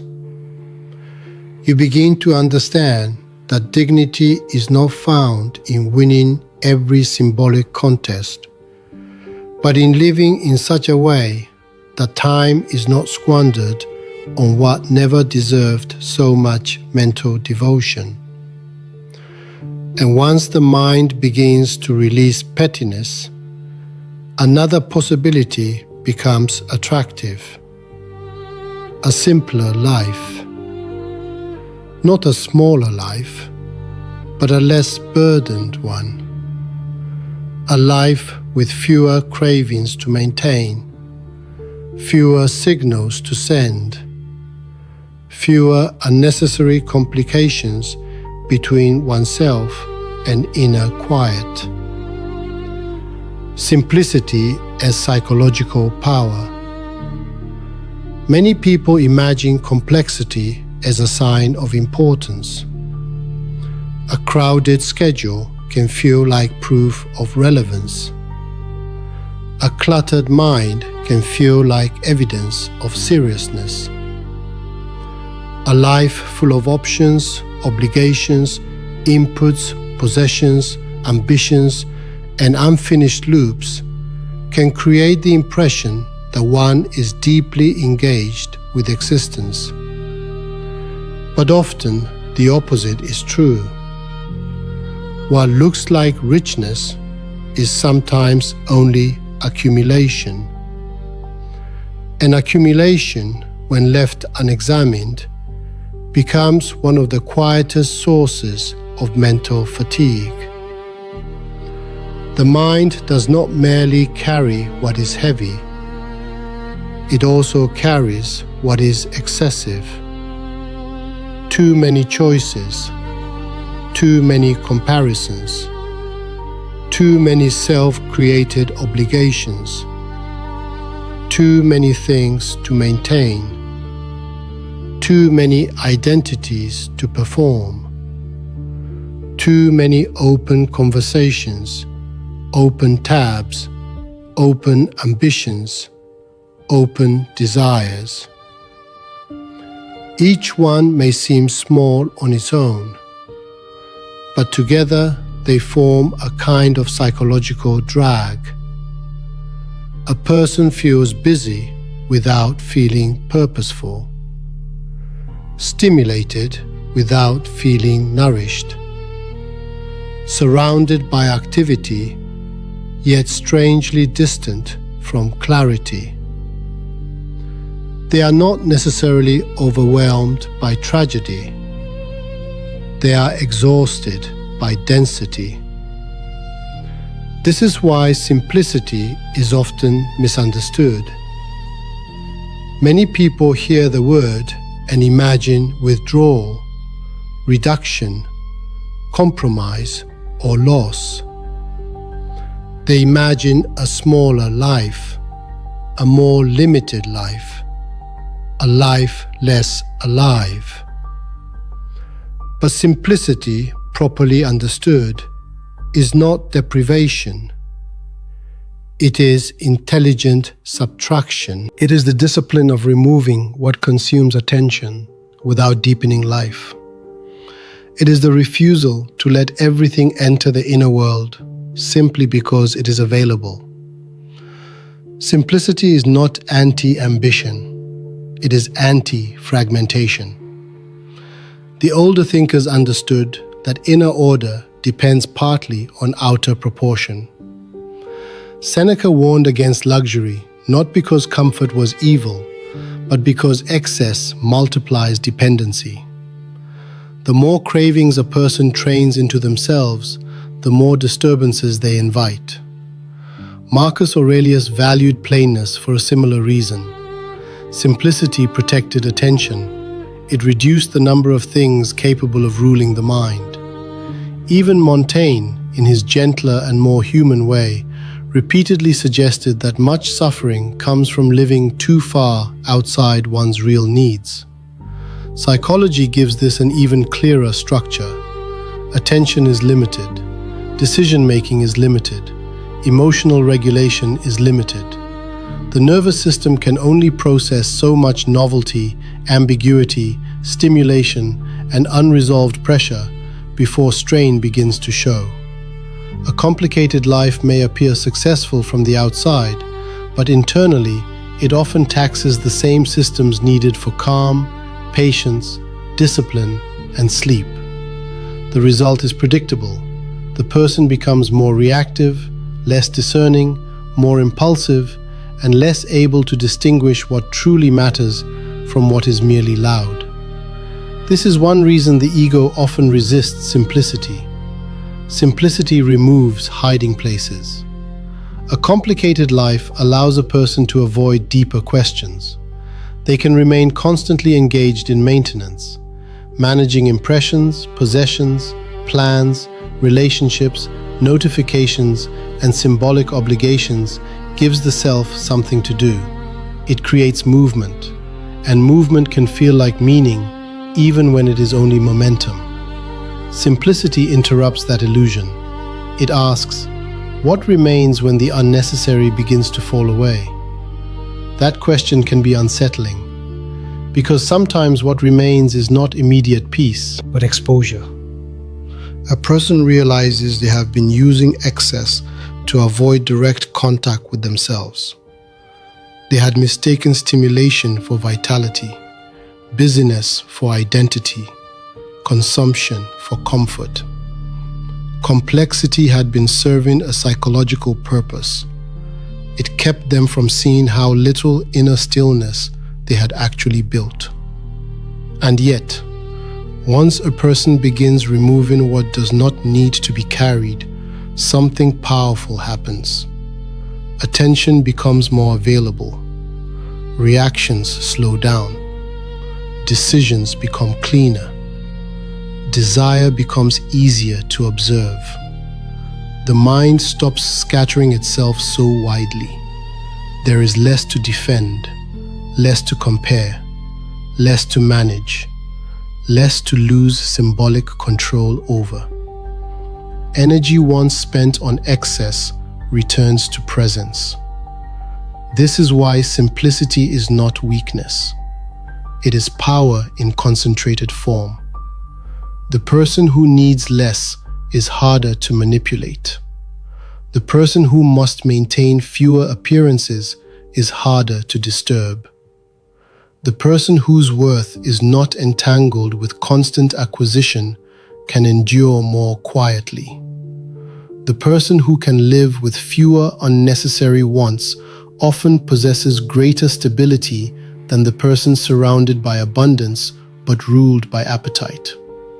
This does not mean rejecting comfort, beauty, or ambition. It means placing them in right proportion. A simple life can still be elegant, disciplined, intellectually rich, emotionally warm, and outwardly effective. The point is not austerity for its own sake. The point is to reduce interference. Ask what in your life repeatedly clouds the mind without strengthening the character. Ask what drains attention but gives no real nourishment. Ask what habits create noise rather than order. Ask what possessions, digital inputs, social obligations, or symbolic pursuits require upkeep that exceeds their true value. These questions are practical, but they are also moral in a quiet sense. Because to simplify is to declare that attention matters, that consciousness should not be spent recklessly, that a human life becomes distorted when too much of it is devoted to maintenance of the non-essential. There is also a deeper reward here. Simplicity makes honesty easier. In a crowded life, it is possible to remain distracted from oneself almost indefinitely. In a simpler life, patterns become more visible. Desire becomes easier to study. Rest becomes more real. Gratitude becomes less performative. The mind, no longer surrounded by as much clutter, begins to hear itself more clearly. And if a person has been learning throughout these chapters to loosen ego, reduce comparison, accept reality, and remember time, then simplicity becomes the natural environment in which those lessons can actually take root. A less crowded life supports a less crowded self. And once life becomes simpler, another insight begins to emerge with greater force. Identity itself is not some fixed monument hidden inside us.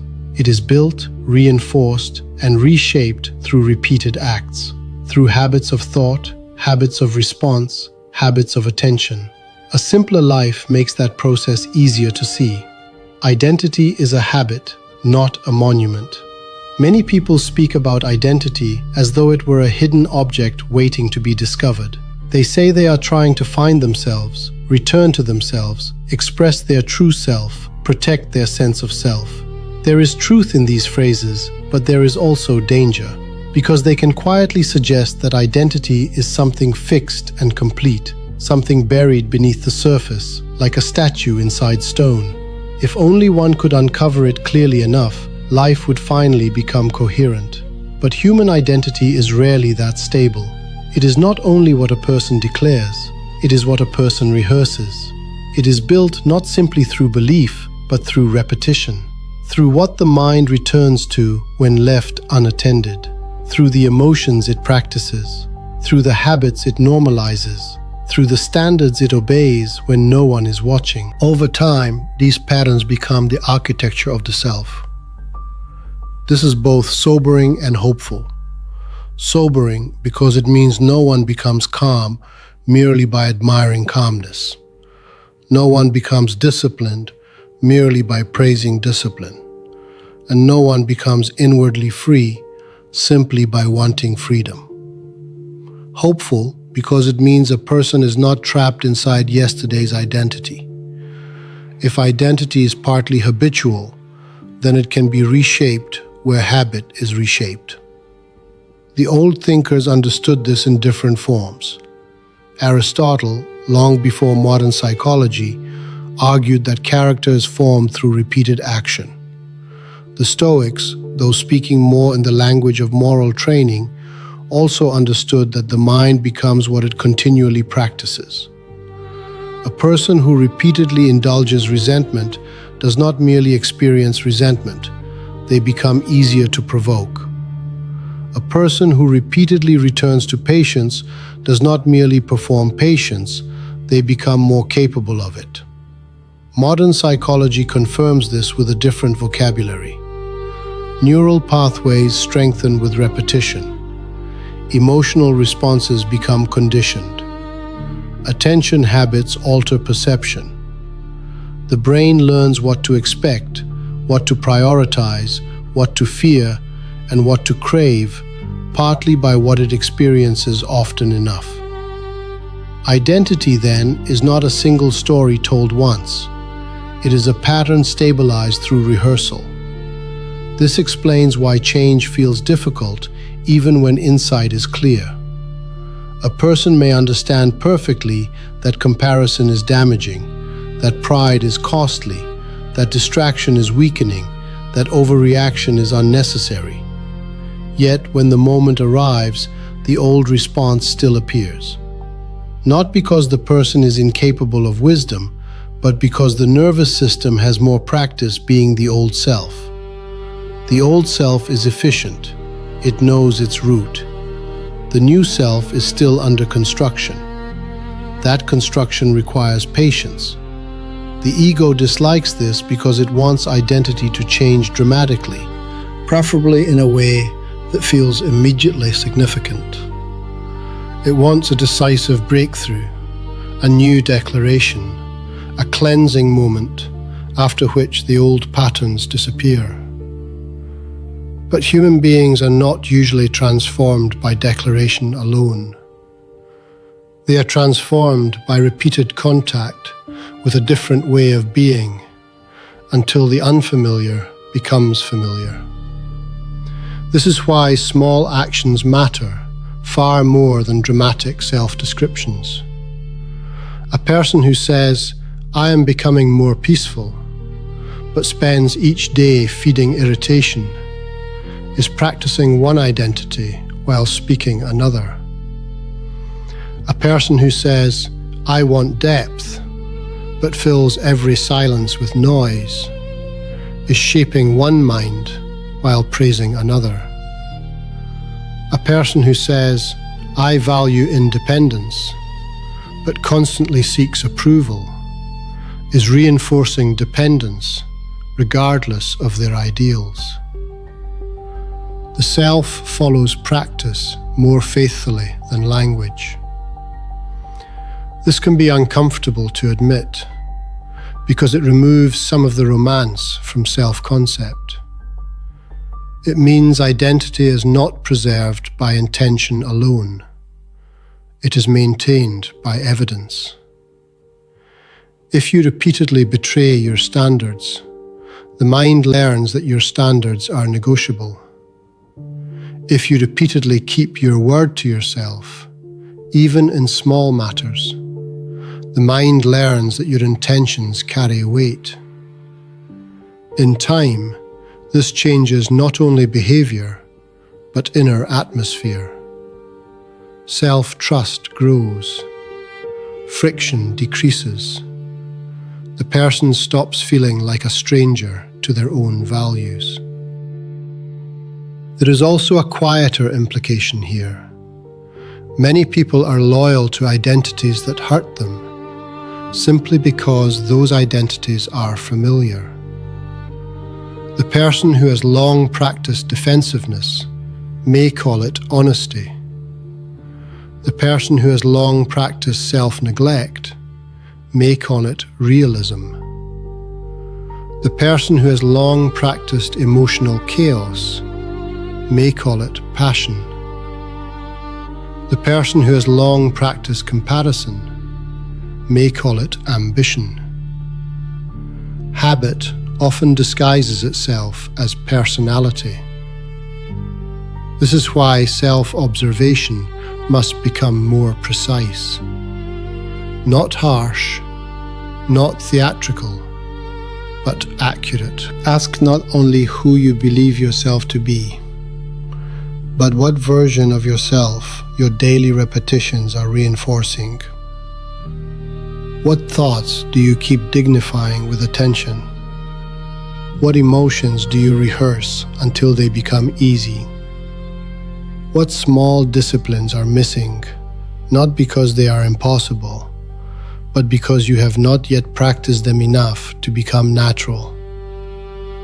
These questions return identity from abstraction to structure. And once identity is understood structurally, change becomes less mysterious. Instead of waiting to feel like a different person, you begin practicing what that person would repeatedly do. You learn to pause before reacting. You let some comparisons pass without feeding them. You keep a simple promise. You tolerate a little silence. You speak less when ego wants to perform. You return to what matters, even when mood offers no reward. None of this looks dramatic, but it is how a life is gradually rebuilt. This is one of the deepest forms of hope available to the human mind. You do not need to solve yourself in one revelation. You need to train yourself with enough consistency that a quieter, steadier identity becomes believable through lived evidence. The self that once seemed fixed begins to soften. The person who was once easily provoked becomes harder to disturb. The person who depended on praise becomes less porous to judgment. The person who performed depth begins, slowly, to possess it. Identity is not a monument to be admired. It is a pattern to be maintained. And once that is understood, another realization follows naturally. If the inner life is shaped by repeated order or repeated disorder, then one of the highest forms of strength is to build inner order deliberately. Not rigid control, not sterile perfection, but a stable interior arrangement in which attention, emotion, speech, and action begin to work together rather than against one another. The quiet strength of inner order. There is a form of suffering that comes not from hardship, but from inner disorganization. A person may have enough time, enough resources, enough intelligence, even enough opportunity, and still feel persistently unsettled. They wake tired, though they have slept. They rest without feeling restored.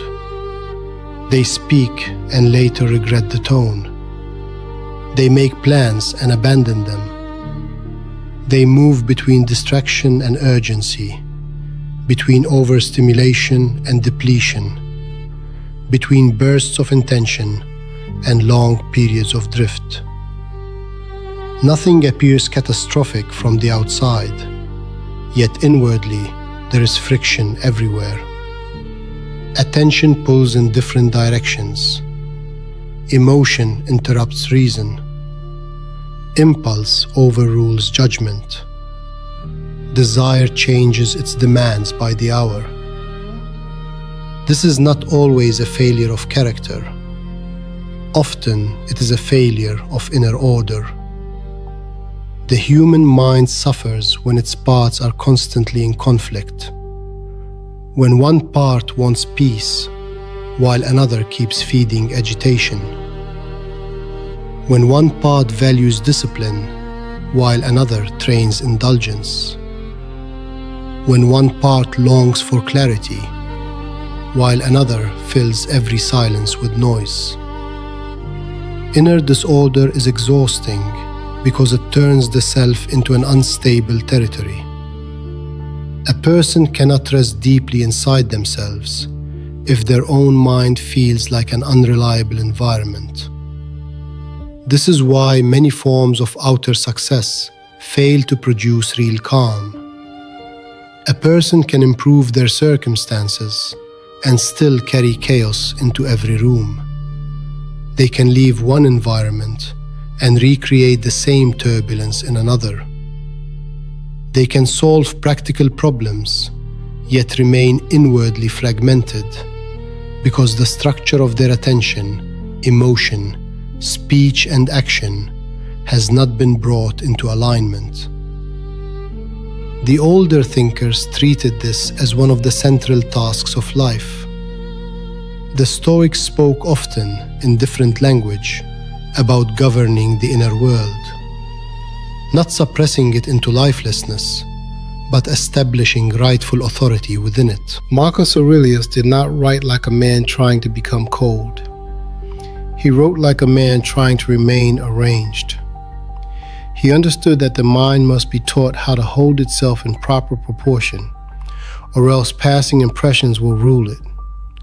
A careless remark, a fleeting desire, a sudden fear, a momentary irritation, any of these can become master if there is no inner order strong enough to receive them without surrender. Psychology tells a similar story through the language of regulation. Human beings function best when emotional systems, attention systems, and executive control are not constantly pulling against one another.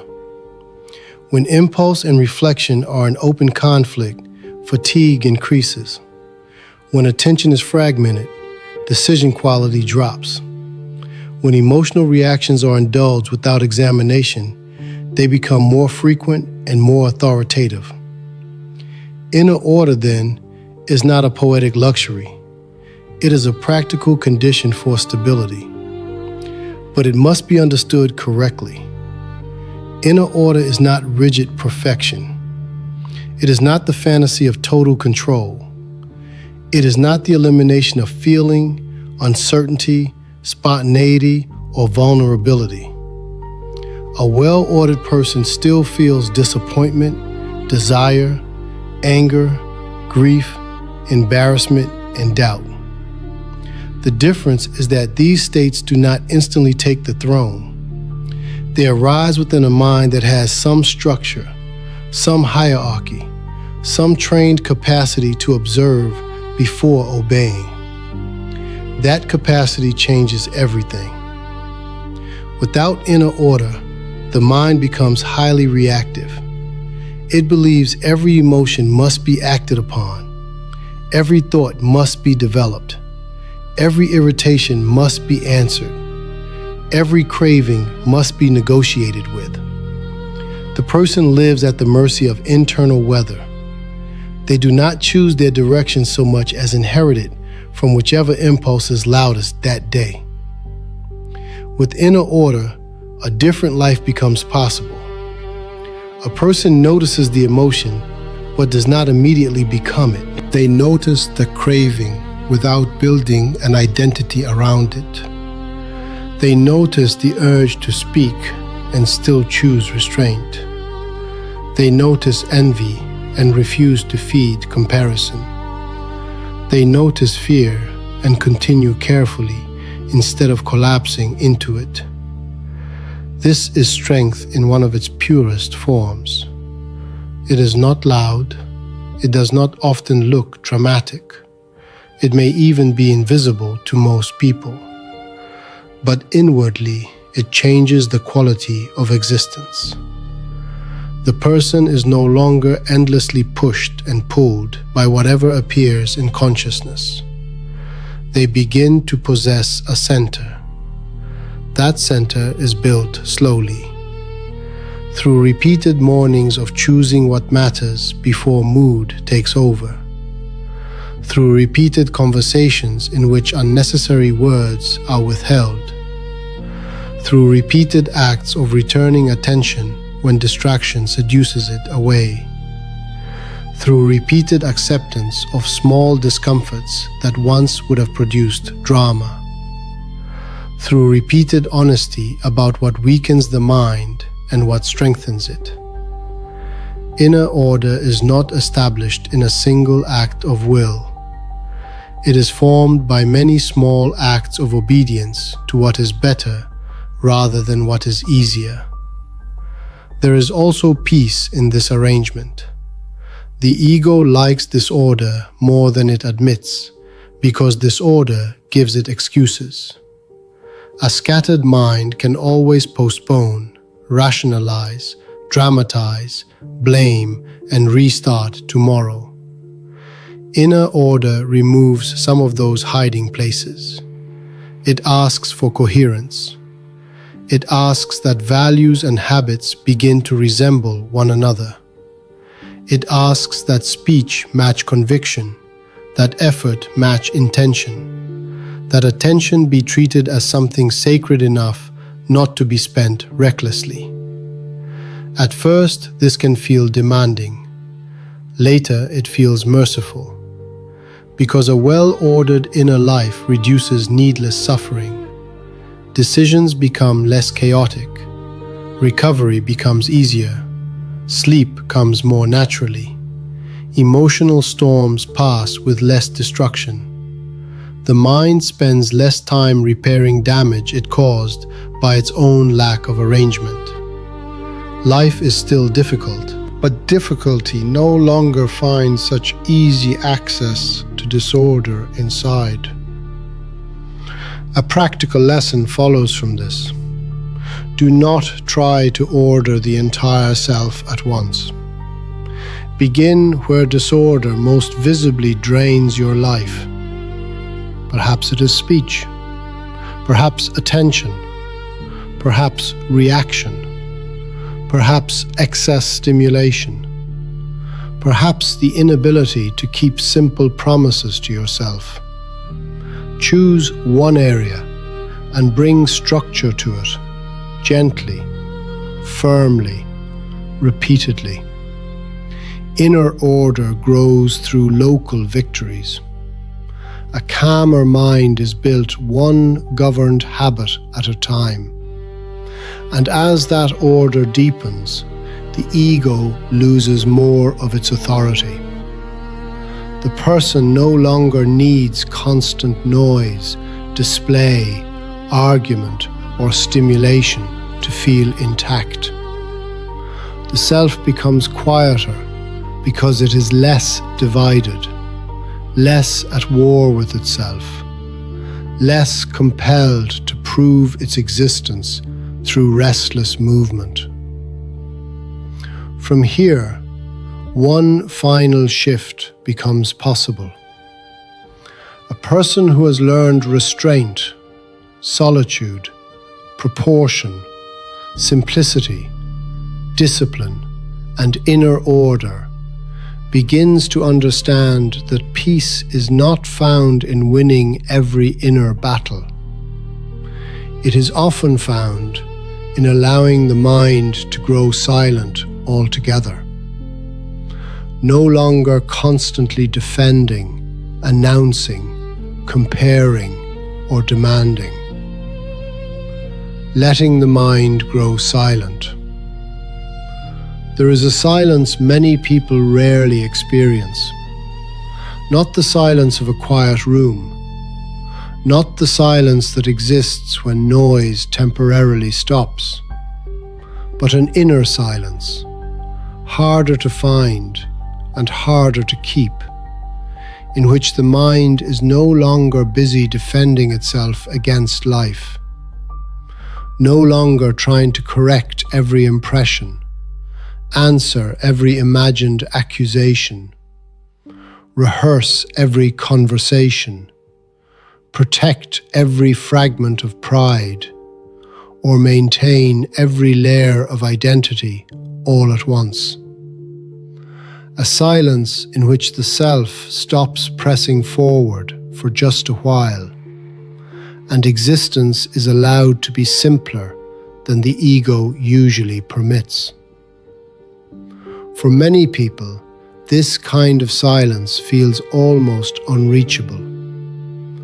The body may lie still, yet the mind remains in motion. One thought drags another behind it. A memory becomes an argument.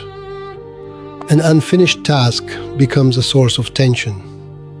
A small embarrassment returns with surprising force. The mind begins arranging speeches that will never be given, defending positions no one is currently attacking, replaying expressions on other people's faces as if some final verdict might still be extracted from them. And because these patterns are familiar, they often feel necessary.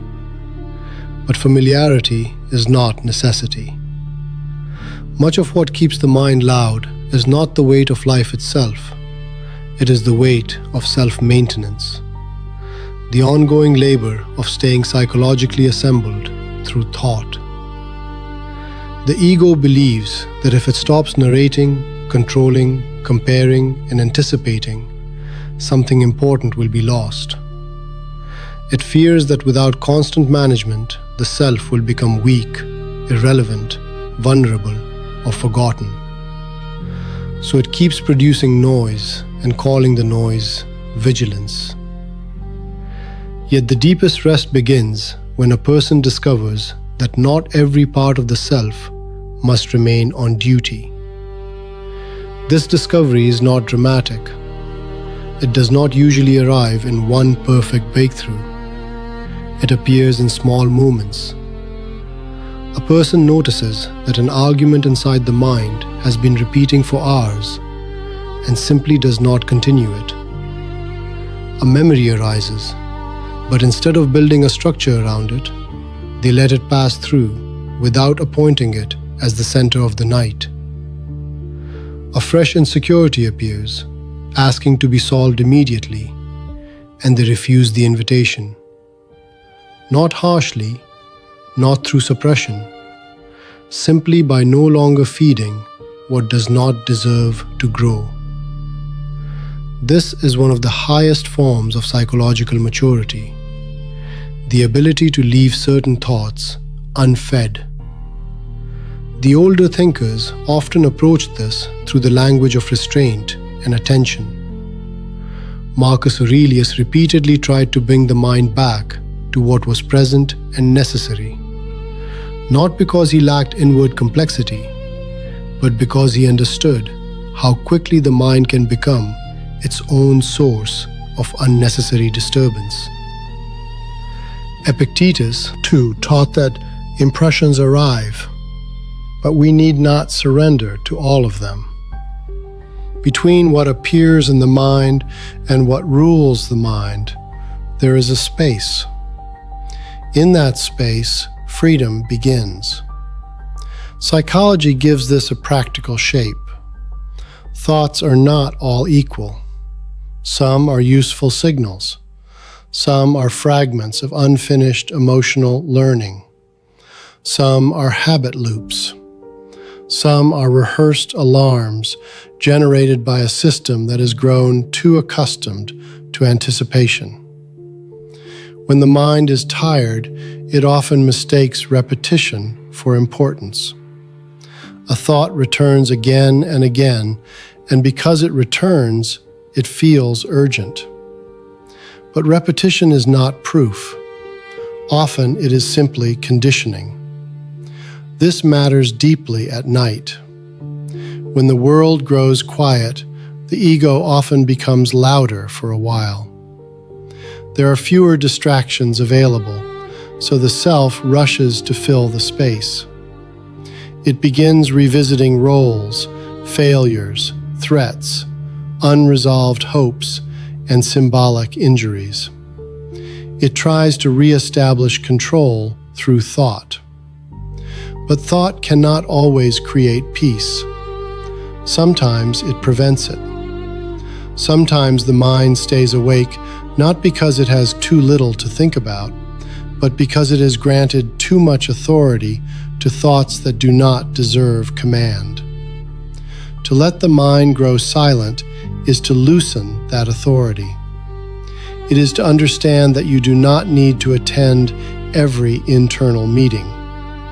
You do not need to solve every old discomfort before sleep.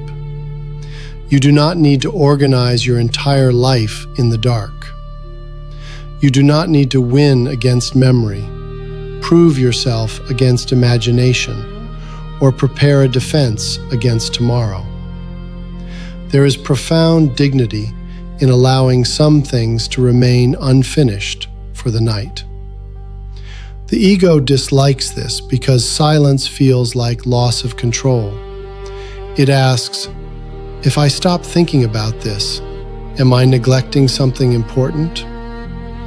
Sometimes that is a wise question, but very often it is only the old reflex of self-preservation, trying to keep the machinery running. The deeper answer is this: not all mental activity is care. Some of it is compulsion, wearing the mask of responsibility. Silence becomes possible when a person learns to distinguish care from compulsion. Care says, there is something practical to do, and I will do it when the time is right. Compulsion says, think again, rehearse again, tighten again, do not let go. Care is clear, compulsion is restless. The practical discipline here is gentle non-cooperation with inner noise. When the mind reaches for comparison, let comparison pass. When it reaches for self-defense, let the defense remain unwritten. When it reaches for performance, step out of the role. Return attention to something simple: breathing, darkness, stillness, the weight of the body, the fact that this moment does not require a public self. Again and again, return without irritation. Inner silence is not seized by force. It is invited by non-participation in what keeps disturbing it. Over time, the self begins to trust this quieter mode. The mind learns that not every unresolved thing is a threat, that not every silence must be filled, that identity can loosen without disappearing, that consciousness can rest without collapsing. And in that rest, something beautiful happens. The person discovers they are not only the one who thinks, reacts, performs, and strives, they are also the one who can release. This release is not weakness, it is arrival. And from that calmer threshold, only one final step remains: to gather the lessons of this long reflection into a closing understanding, not as a command, but as a gentle conclusion, not as one more thing to prove, but as something to carry quietly into sleep. If there is one quiet lesson beneath everything we have explored, it is this: much of human suffering comes from the strain of carrying the self too heavily. Not the self in its healthy sense, not the simple fact of being a person with memory, dignity, preference, and responsibility, but the inflated self, the defended self, the comparing self, the performing self, the self that is always trying to secure its position, protect its image, outrun its insecurity, and prove that it deserves peace through effort, recognition, or control. That self is tired. It grows tired from watching too closely, from reacting too quickly, from interpreting too much, from turning ordinary moments into private verdicts, from treating every discomfort as a personal offense, from asking the world again and again to confirm its importance. And yet life does not become peaceful by winning that game. It becomes peaceful by slowly stepping out of it. You do not need to be admired in every room. You do not need to explain every part of yourself. You do not need to answer every slight, resolve every impression, or protect every fragment of pride. You do not need to become extraordinary in the eyes of others in order to become steady within yourself. Real strength is quieter than the ego imagines. It is found in restraint, in accepting what is true without theatrical protest, in doing hard things without requiring an audience, in letting some misunderstandings remain unresolved, in learning how to be alone without feeling diminished, in no longer asking comparison to tell you who you are, in building a life that is simpler, more ordered, and less dependent on constant psychological noise. This is not self-erasure, it is self-release. It is the relief of no longer having to perform your existence every hour, the relief of no longer measuring your worth by every reaction around you, the relief of discovering that peace does not come from finally becoming untouchable, but from becoming less attached to the parts of yourself that always need touching up. And perhaps that is what maturity really is. Not becoming harder, not becoming colder, not becoming more impressive, but becoming less easily disturbed by the small storms of ego. To grow in this way is to become more proportionate, more inwardly arranged, more capable of meeting life without turning every moment into a struggle for self-confirmation. You still feel things, you still care, you still work, choose, fail, recover, love, and continue. But you no longer carry the same unnecessary weight into each experience. You begin to understand that not every thought deserves your loyalty. Not every emotion deserves command. Not every desire deserves cultivation. Not every fear deserves obedience. And from that understanding, a gentler mind begins to form. A mind that can pause. A mind that can let things pass. A mind that does not always need the final word. a mind that can return again and again to what is simple, true, and sufficient. That kind of mind sleeps differently, not because life has become perfect, not because all tension has vanished, but because the endless labor of self-maintenance begins to soften. The inner courtroom grows quieter. The rehearsals become less convincing. The old comparisons lose some of their urgency. The need to appear, defend, display, and control begins to loosen its grip. And in that loosening, rest becomes possible. So tonight, or whenever these words find you, there may be nothing more you need to solve in this exact moment. You do not need to repair your entire life before sleep. You do not need to answer every old memory. You do not need to prove that you are worthy of rest. You do not need to carry every unfinished thing into the dark. Let some things remain incomplete for now. Let some questions stay unanswered. Let some judgments fade without argument. Let some versions of yourself fall silent. You have spent enough time building, protecting, explaining, comparing, striving, and rehearsing.